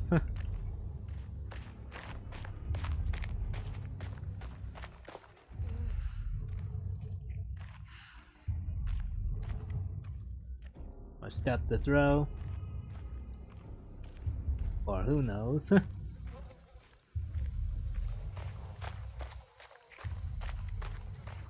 don't think there's anything around this side.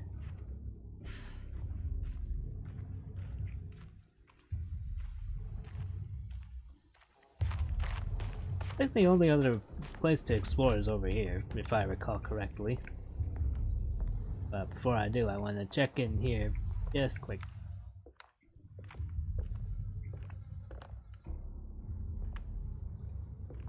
I think that's the way to get in. Need something for that. And it sounds like Trouble's hiding for us down there. Get more bullets. Thing in here.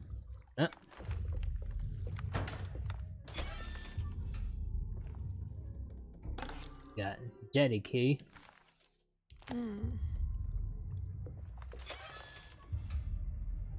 And there. More bullets. And a drink. Keep ourselves topped.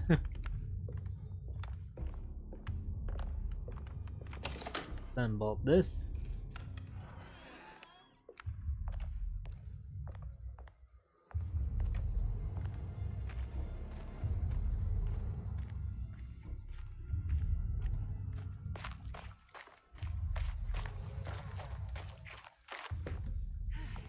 Go in here.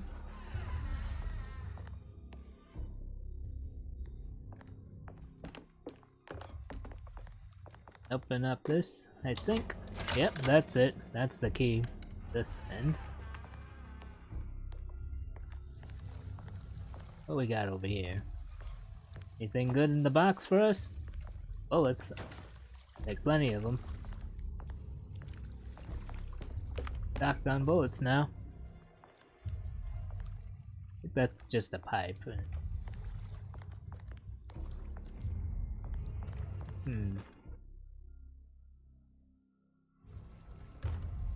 I think I'll keep the pick for now.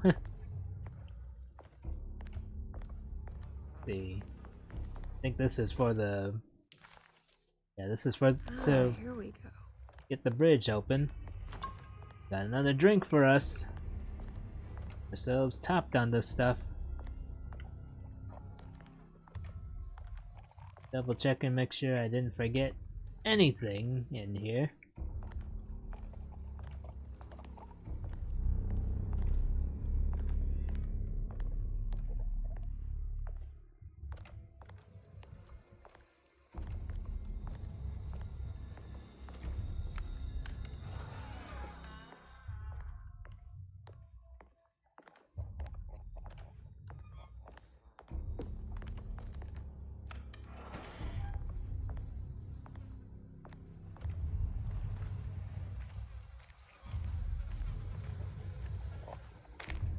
Uh-oh, got trouble.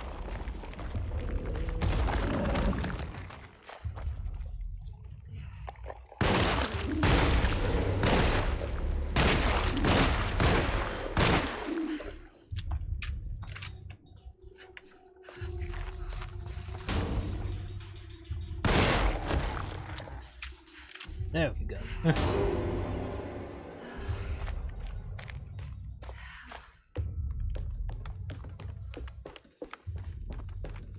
Let's keep going, shall we? It worked.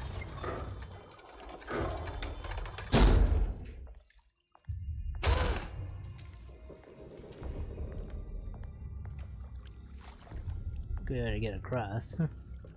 Or something happens. Let's go up. I think I saw something. Us on this side somewhere.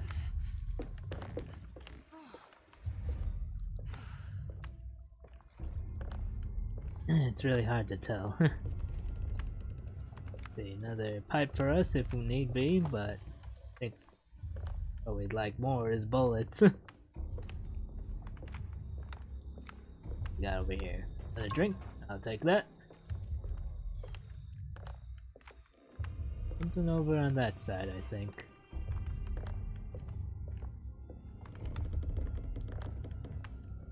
Go through here?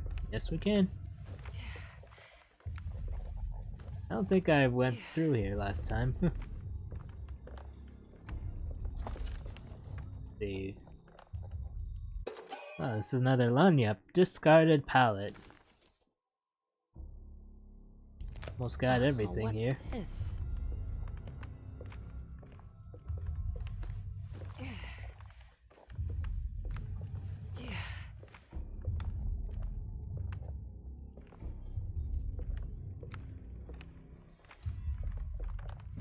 What's this?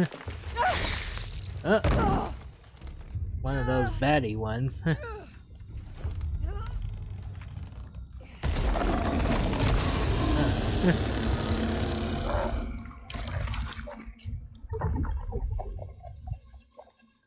Get over here? Don't think it can.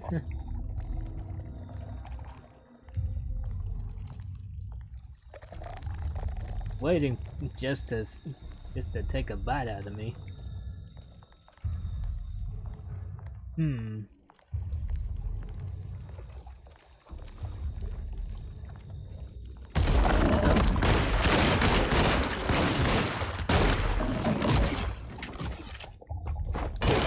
Let's take a few swings at it. Whew.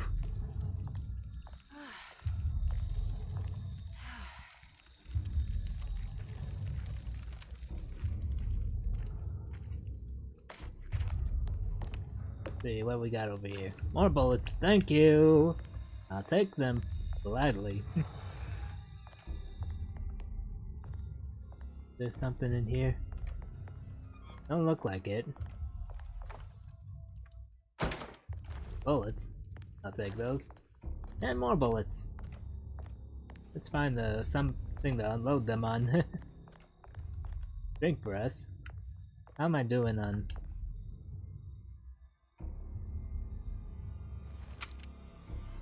I might as well take a swig.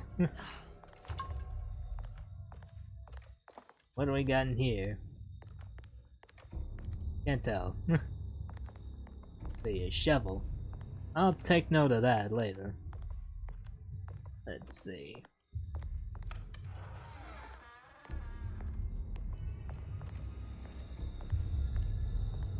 Anything to find around here?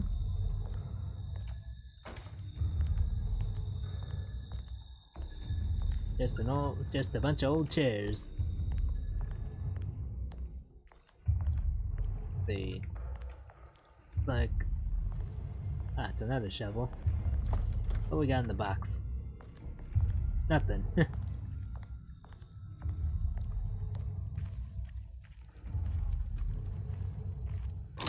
Uh-oh.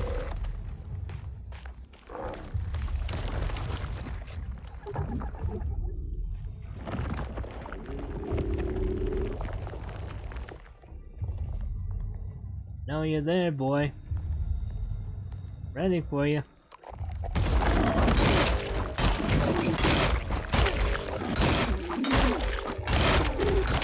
My weapon broke. Thankfully, there's another one for us to use here. Was there only two here before, or I don't remember. Oh, just have to. I can break this, I just need something to hit it with. Oh, sounds like something's around.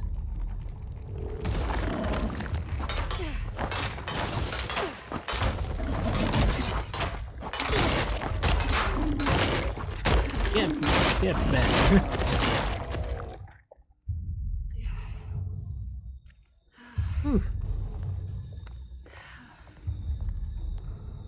There might be one of those taller enemies around this side somewhere, if I remember.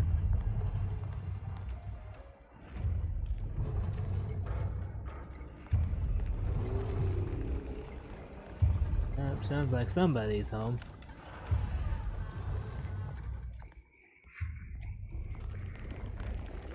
Yep, right there.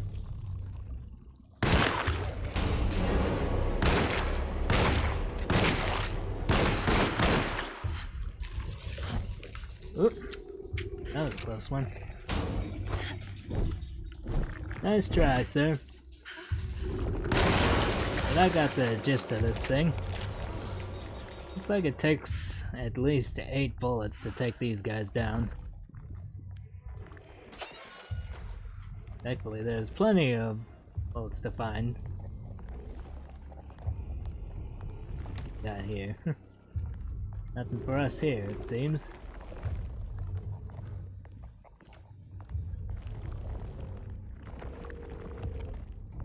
Looks like something's around out there.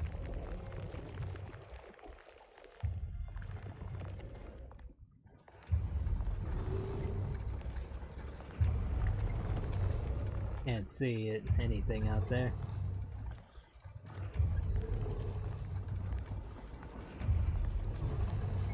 There is something. Must be that. Must be just that.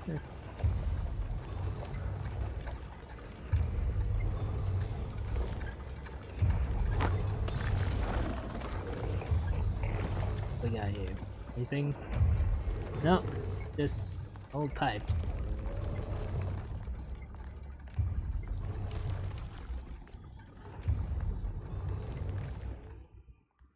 Just double check and make sure we cleared this place out. I'm trusting the focus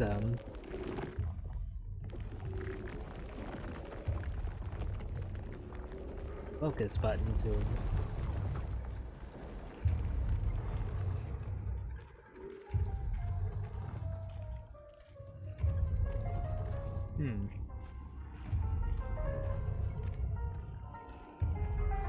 Have we been in there? I don't remember.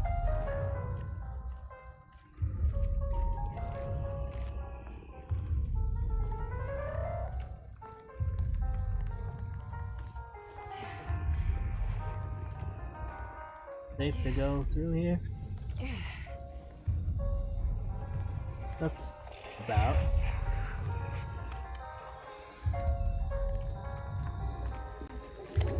Oh jeez. Okay.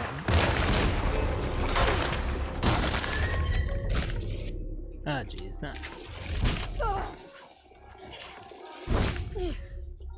Crap. Such a tight space.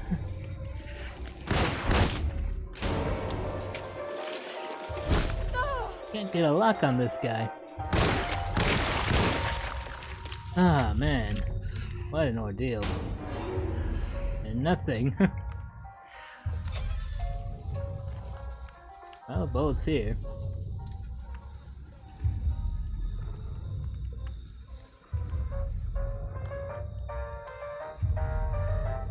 Just the keys playing. Oh man. Oh, howdy there, Drake. I didn't see you there. We're back at it with Alone in the Dark here. This time playing as Emily Hartwood. There's a few small key differences. Well, not key, it's like minor, there's like some minor dialogue, and there's some unique interactions going on with as we play Emily as opposed to playing Edward last time. So it was, I'd say it was pretty worth coming back to this.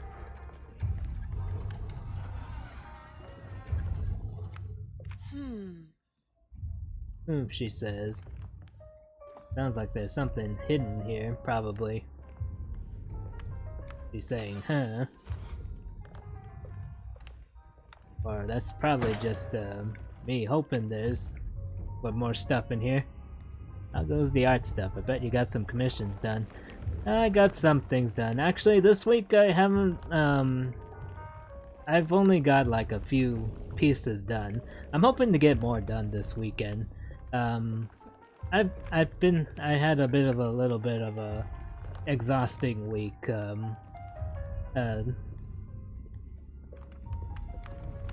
I think I've been staying up too late this week, trying to finish a lot of stuff. But we'll probably get back to the swing of things. And sneak. Yeah, we're gonna sneak around here this time. I think they're patrolling.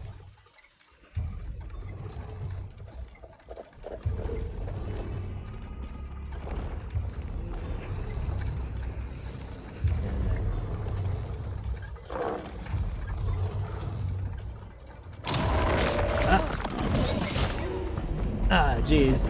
I did not see that coming. Ooh. That's different.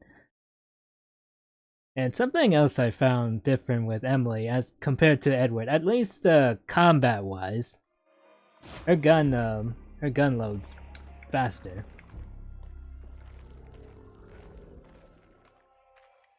Because like she's using like an auto. And happy Star Wars Day. Oh, May the 4th. Not quite May the 4th over here yet, but yeah. Right.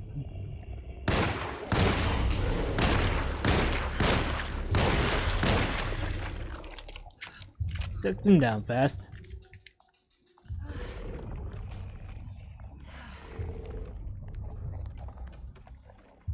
Nothing in there. I think there's some bullets in here. Yep.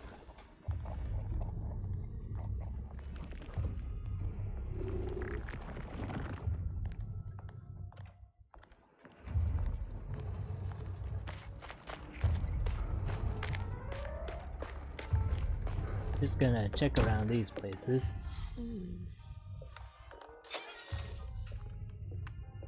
Why does she go,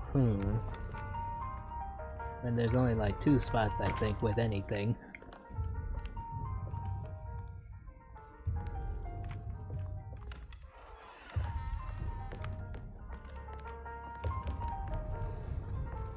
Okay, no way to get around these clotheslines for some reason.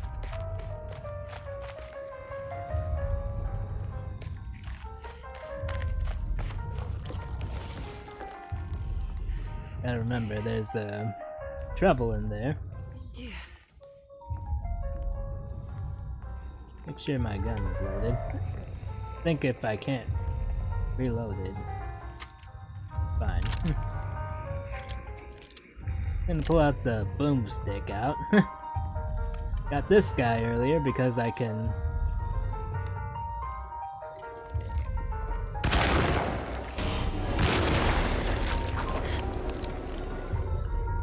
Did I get him already? This thing works pretty fast. Nothing in there. In this box? No, I think there might have been a lanyard in there last time. I'm full on bullets. I probably should have used these, but I tried last time and I was finding myself pummeled because I've been trying to get out and about, but it didn't work. I'd like to stay, but I better get some sleep. Take care. Alright, thanks for stopping by, Drake. I don't mind people coming in for a bit. Alright, just gonna save here. Only because I think this sneaking part needs a little bit of finesse to it. Gotta sneak around this part.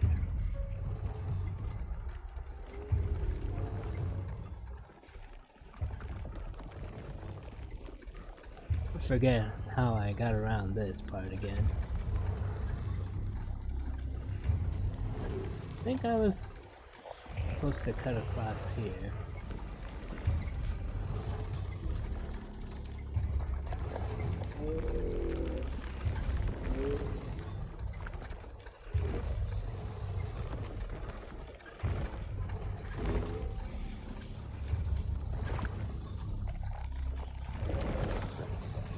I think as long as I can walk behind these guys, they won't notice me. There we go. Loose items can be thrown to distract enemies. I remember that. Just double check and make sure there's nothing else. I think I'm safe up here.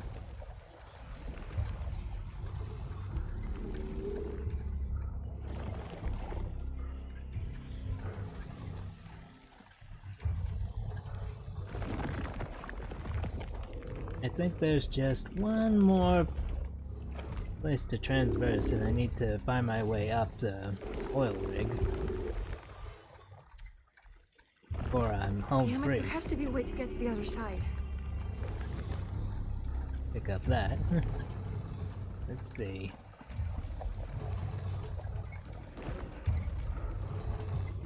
How do these guys move about?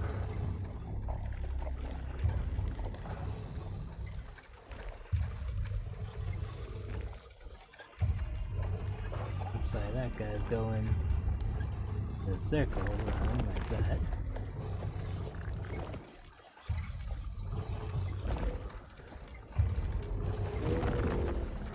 No, I think last time I went.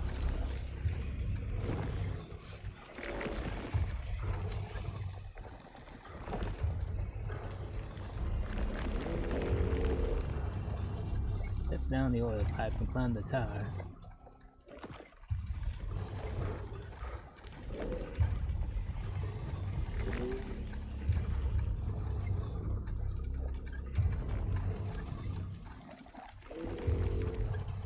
I'm just gonna wait here for a minute. Let this guy just get around. There he goes. I think it's just the one guy here.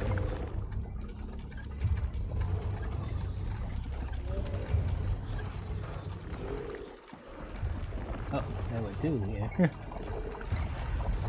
we go. Get that down. And climb up fast before they noticed anything.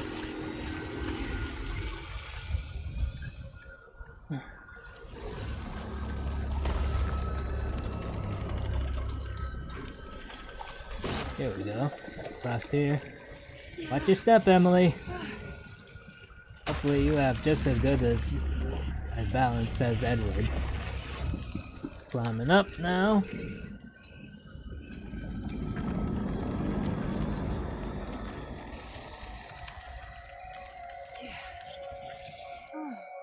Now what? Let's see. Here we go. Tough cloth. That's what we need. And I believe we're gonna zip line. Just don't look across. down, Emily. There's it. Here we go. Cloth. Tight. And away we go.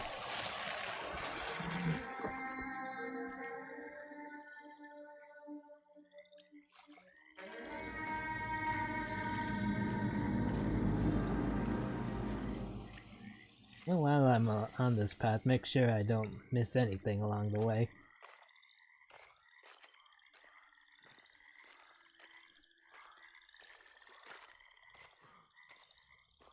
Well, I don't see much of anything.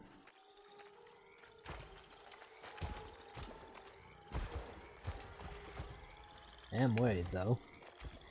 That water looks like it can hide a couple things.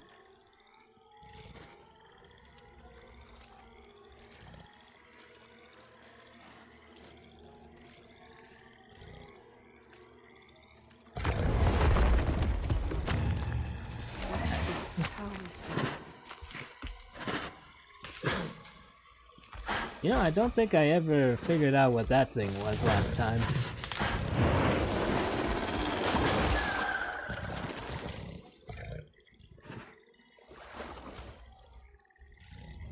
don't think I ever saw that thing again.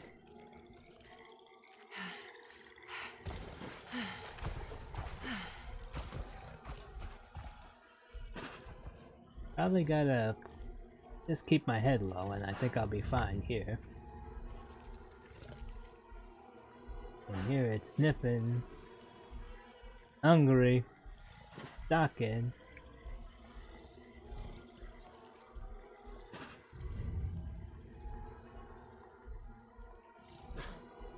You know, I don't know if I was lucky last time or just that thing never really explained what it was. Because I'm pretty sure I jumped right back out last The time. hateful mound Jeremy mentioned in his book. Like, come on, don't break on me here.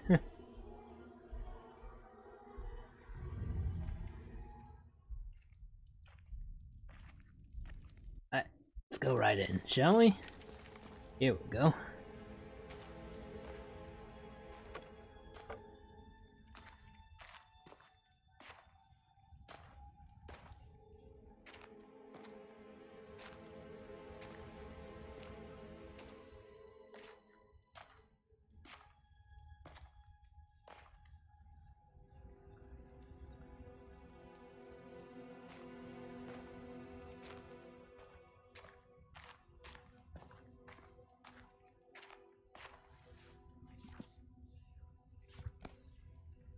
Jeremy, you dropped your...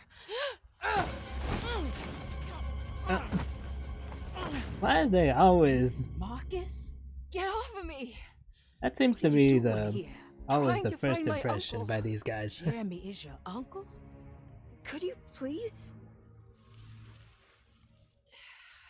Thank you. And it's Miss Hartwood. You don't remember me? I remember you, Miss Dubois. I met your brother Baptiste earlier. I suppose he hadn't found Jeremy either then. We spread out to find him. Can I have this? I'm trying to get to Tarawea. Fine, believe the rest. I just want Jeremy to come looking.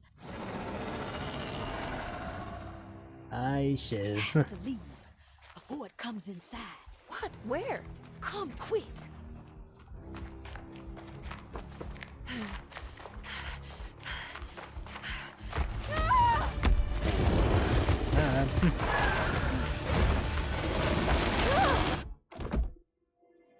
Here we are again.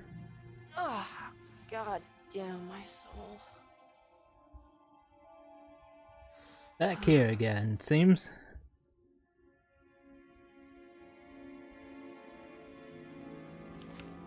Go. I'm back at Dorsetto. Anything in the bag for us? Just the palette knife, just like before.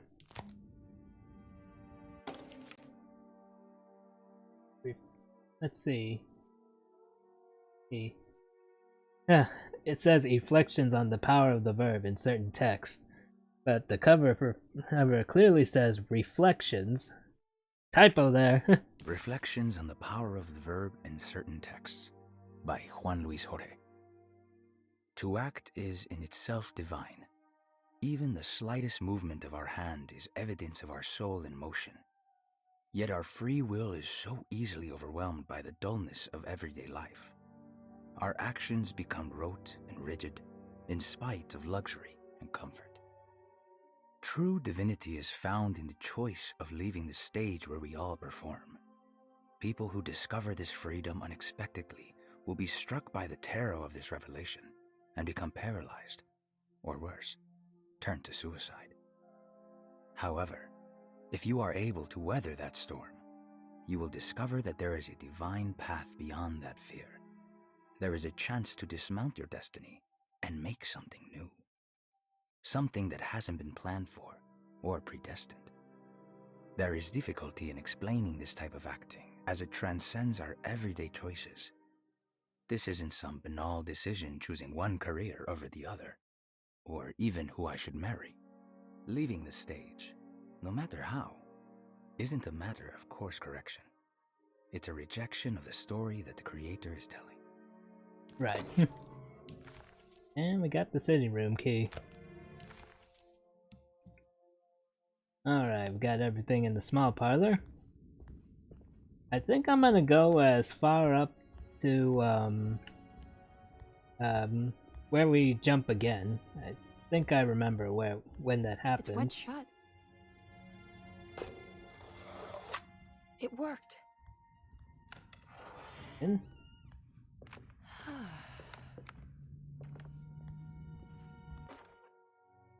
The Barlow lens. Instructions. To double the magnification of your telescope, simply fit this Barlow lens to your instrument. Then operate the fine tuners to adjust the distance between your lenses. This is easily done while looking through your eyepiece. Simply search for a position where your picture is clear and appears flat. When correctly tuned, your telescope should present a clear picture with magnificent magnification. Yep, I remember that. What do we got here? The cellar key. Let's see, what keys do I got? The sitting room key, the palette knife.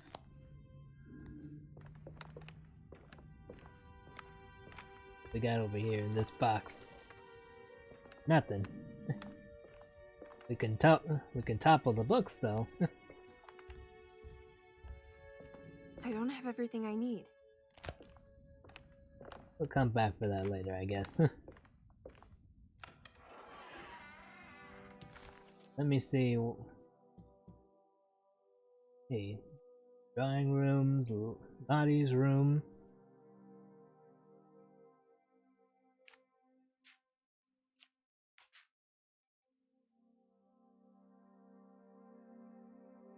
Can we go up the mezzanine? I wonder. Gonna do that. Gonna go up.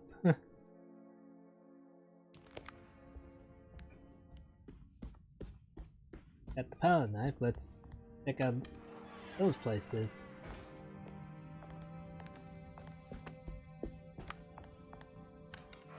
There we go. Going up. It's wet shut. It worked. Through this way we go.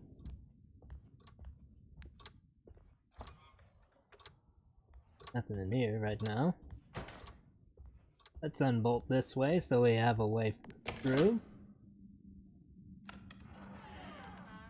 There we go. Back here up in the hallway to the bedrooms. Still need to find Jeremy Hartwood's steam trunk locker. Oh, can we get into Batista's room by chance? Yeah, we can.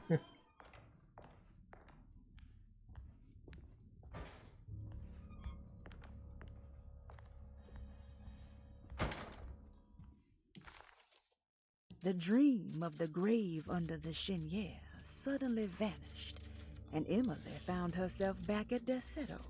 Instead of Jeremy, she found Lottie, who, just like her brother Baptiste, reminded her of John, who died so bravely in the war. She pushed her painful memories out of her mind and returned to her investigation. She still needed to figure out what to do with the boiler. Yeah, I think the boiler is definitely the next thing to worry about. There. Right. That's cleared out. Let's see if we can explore the mezzanine while we're up here.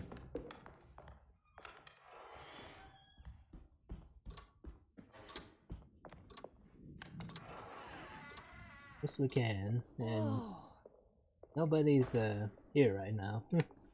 And still the statues are draped.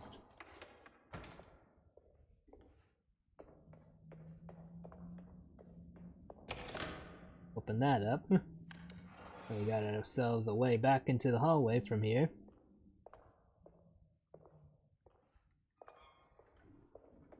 Go over there. Check it out.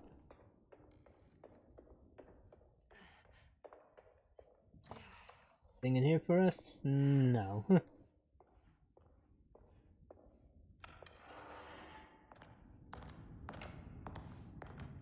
And again, that is Dunton.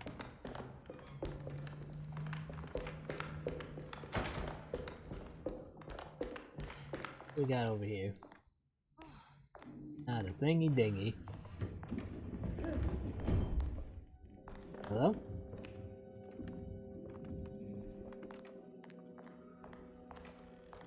Oh, I can hear something.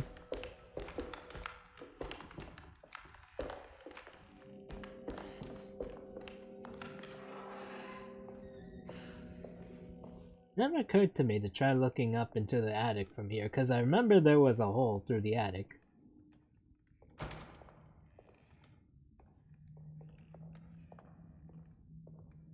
Guess the floor gave way, probably? Trying to explain what probably happened down below. Let's see. I need the key. Okay, none of these keys are gonna work. I need the key. Right. Don't see anything to interact with from up here. Yep, there's Grace. Okay, this is definitely new. How'd you get in here? Oh wait, I see the doors open. Never mind.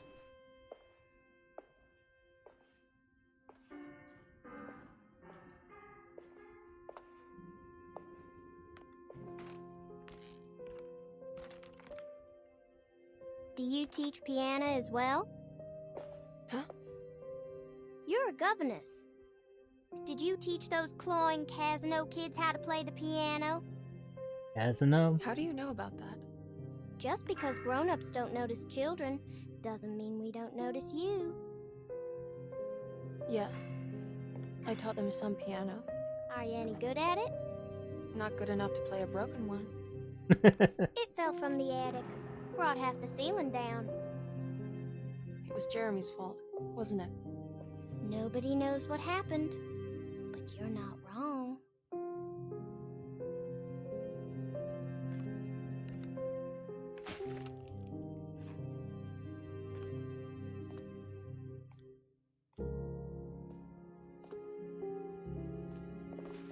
Well, that's cute. What are you doing? What did she do?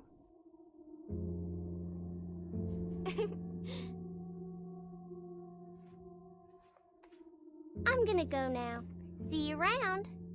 Why did she do that? God, are we gonna trip all of a sudden? What do we got over here?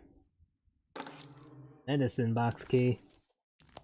Ah, for a lot of these boxes, isn't it?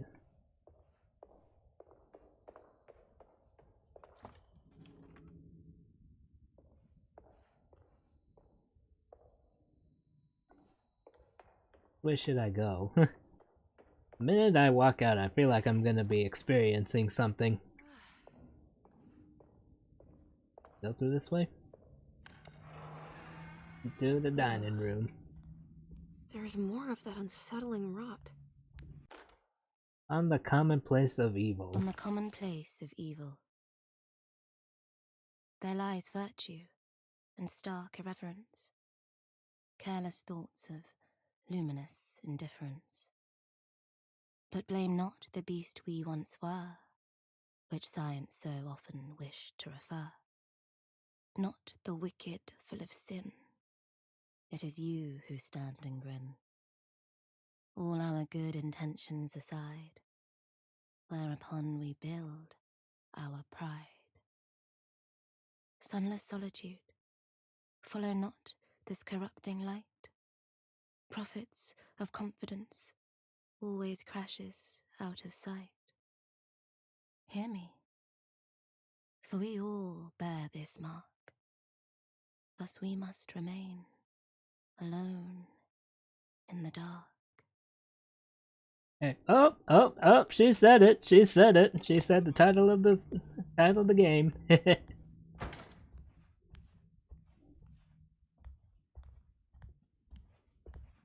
always unnerves me that cloaked statue in the corner.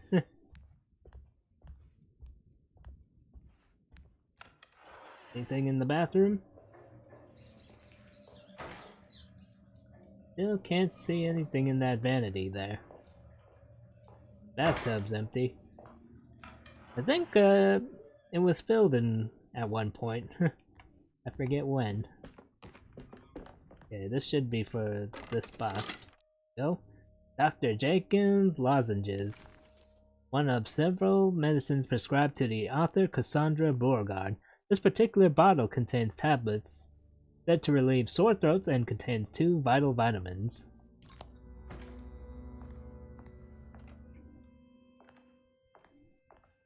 Hello.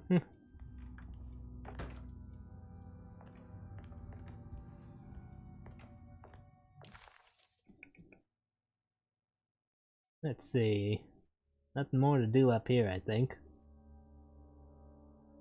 Can I go out into,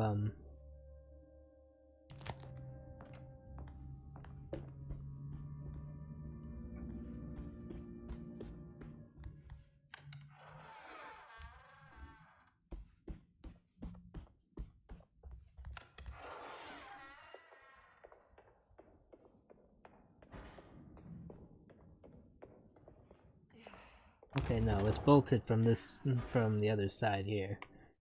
Okay, never mind. Let's see. Still no way to get into Jeremy Hartwood's room. I can get into the sitting room now if I wanted to. Let's do that. Let's go to the sitting room.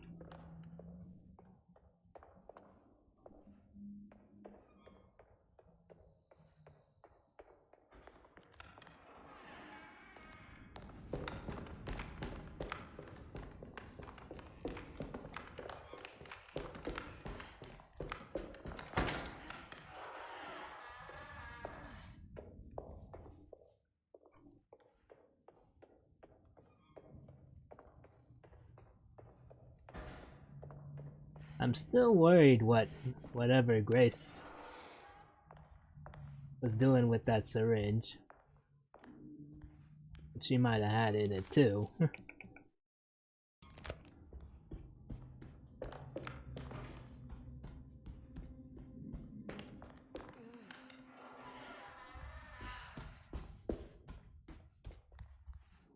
Let's see. Here we go. The sitting room key. Come on, Grace. I'm too tired for games. I'll even let you play with my jackknife. Oh, good evening. You haven't seen a little girl by any chance, have you?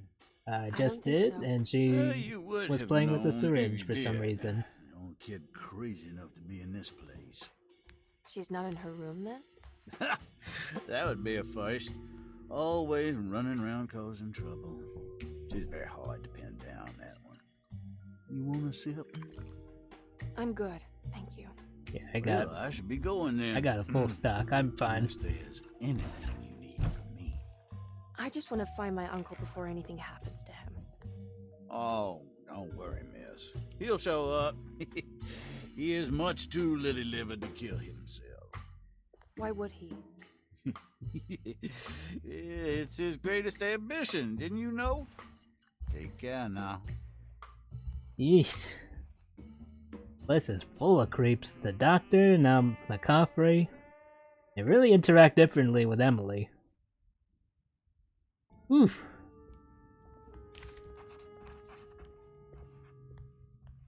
See. Might there be anything in Grace's room? So this is Grace's room. Cute. Small request. Don't you worry, Grace. Go play your game, bleat and bellow with the others. I won't be jealous. There will be more masquerades. However, I would love it if you would finish my mask for the feast. With love, Ruth. Right. I think this is the Jack-in-the-Box from before.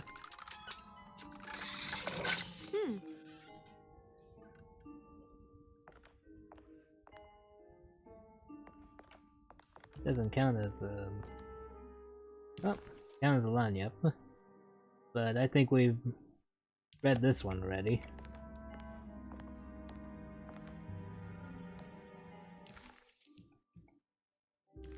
Grace's room has been explored.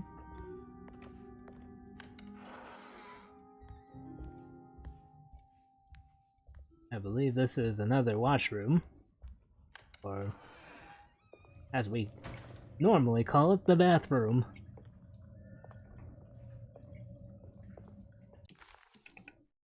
Yep, nothing in here, just like last time.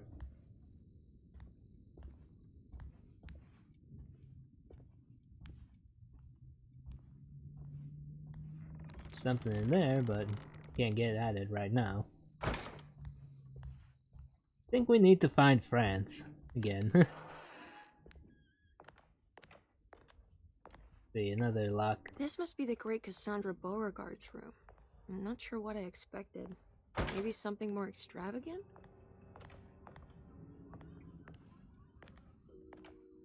I mean, with somebody being here in incognito, I think they probably wanted to be more modest as well. Margave liniment, one of several medicines prescribed to the author Cassandra Beauregard. This particular bottle contains an ointment for pain relief, sold as the 4th version of the company's popular recipe. Let's see. I believe that might be a clue to save. Miss Beauregard, I picked up your medicine at the post office today. As you understand, it needs to be administered by the orderlies for your safety. I've put the box in Lottie's room for now, and I'm sure she will find you as soon as possible. Yeah, I already got that bottle. Let's put it down here, shall we? What's that?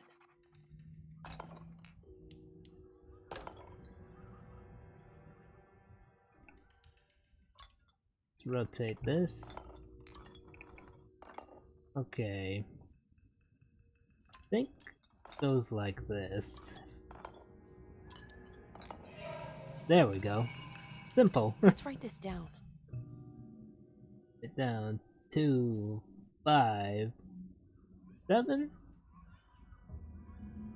Let's see. And I believe it's another zodiac lock here, like before. That being the case, let me see.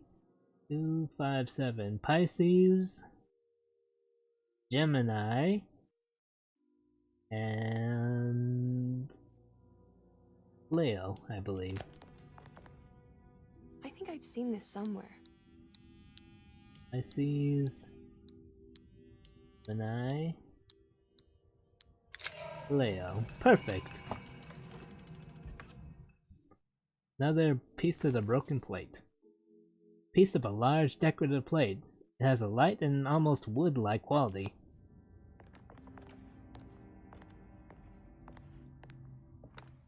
Alright, we're gonna go back downstairs.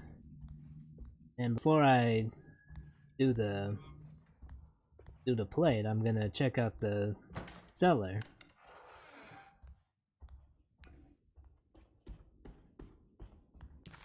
Oh yeah, let me double check, make sure. The sitting room has something we can't really interact with right now. The drawing room. So it's just the cellar, I think, with only something we can interact with at the moment. I think I'm just gonna mark this on the map. There's something missing. Okay, it doesn't get marked.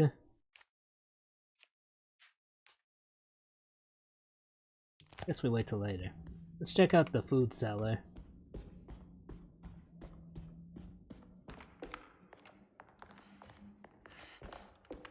I think as soon as I get back there, it's gonna if I remember, it blacks out and then I find myself dealing with things in the dark. And, you know, that's not very fun. But it has to happen.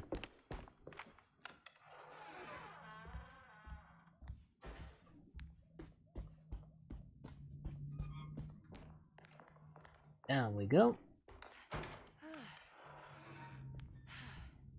see.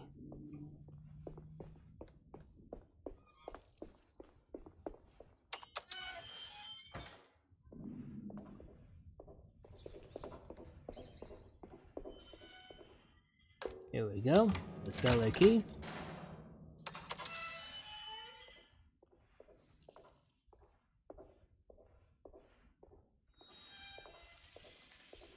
Let me make sure. Here. Switch. Got a breaker.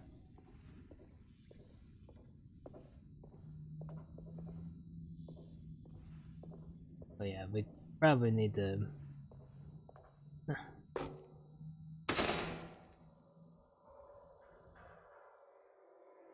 And it's dark. Guess this works too?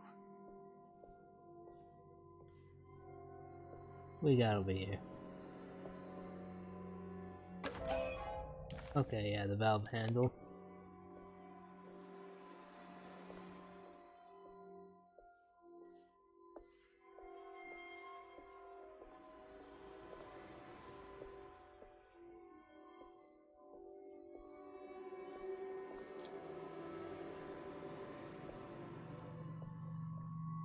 Just gotta be wary here. I think something's come bumping in the dark here.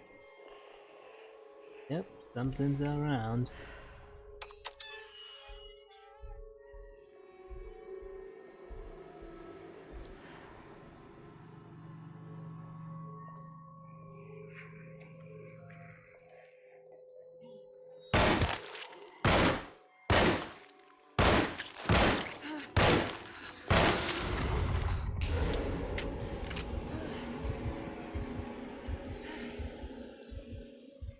But just the one?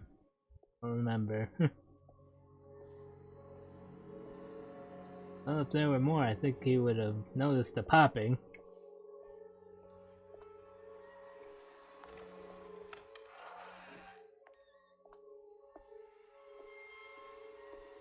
Go through here and the valve in.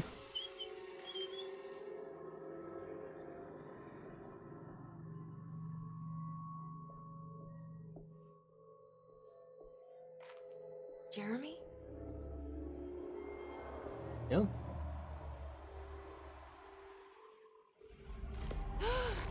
What the hell is that? Oof. Aye. What? There was a dead body in here. Did I just imagine that? Here's another plate. Actually, before I go fiddling with the plate,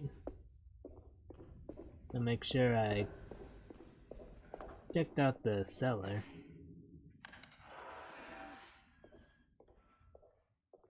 This place still locked? It is.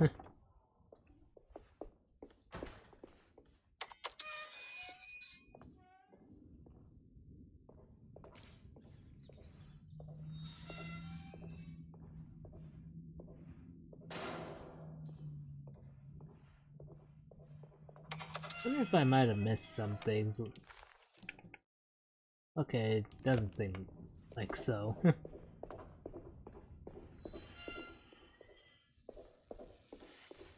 Oh!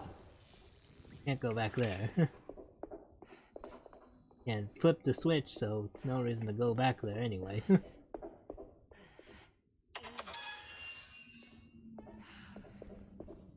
I don't know if we lost a lot of health there or not.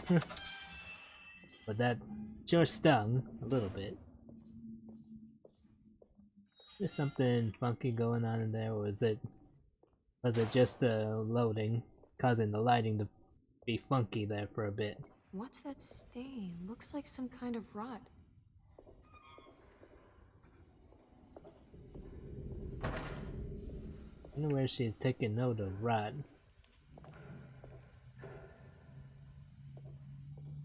Alright.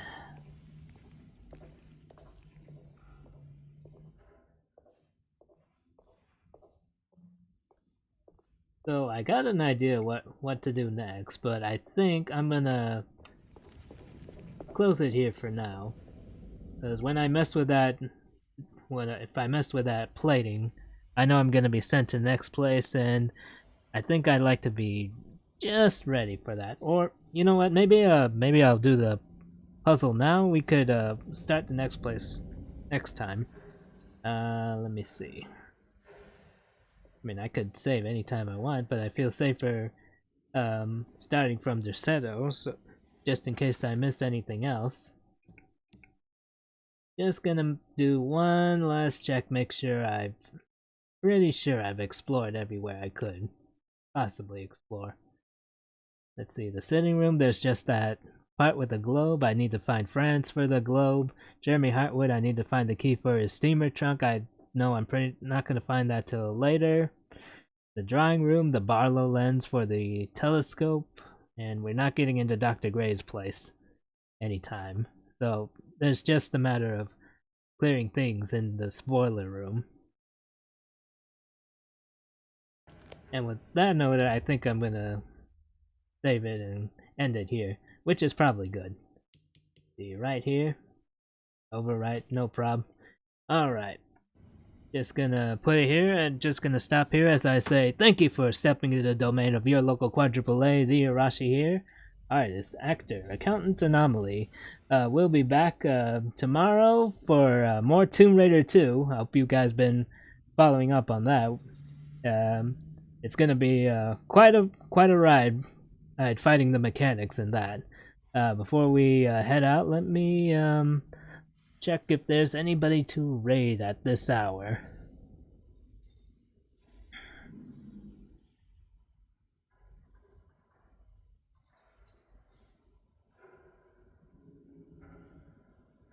Let's see.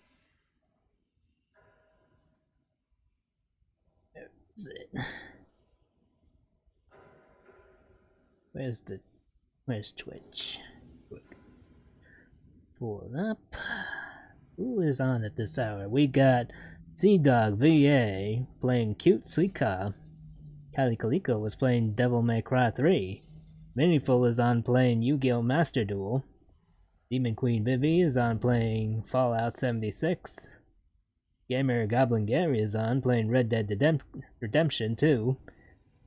Let's see, Hidden Tome is on playing Final Fantasy Online. Christina is on playing Fortnite.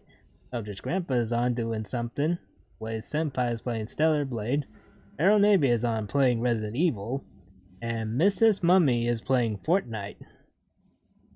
Never been to Mrs. Mummy before. Thinking between Mrs. Mummy or Gamer Goblin Gary. I think... Well, let me see if we can raid into Mrs. Mummy first. Well, if it does, we'll go through. Otherwise, we might go to Gamer Goblin Gary. Mummy. Okay, she won't let us raid. Let's try Gamer Goblin Gary.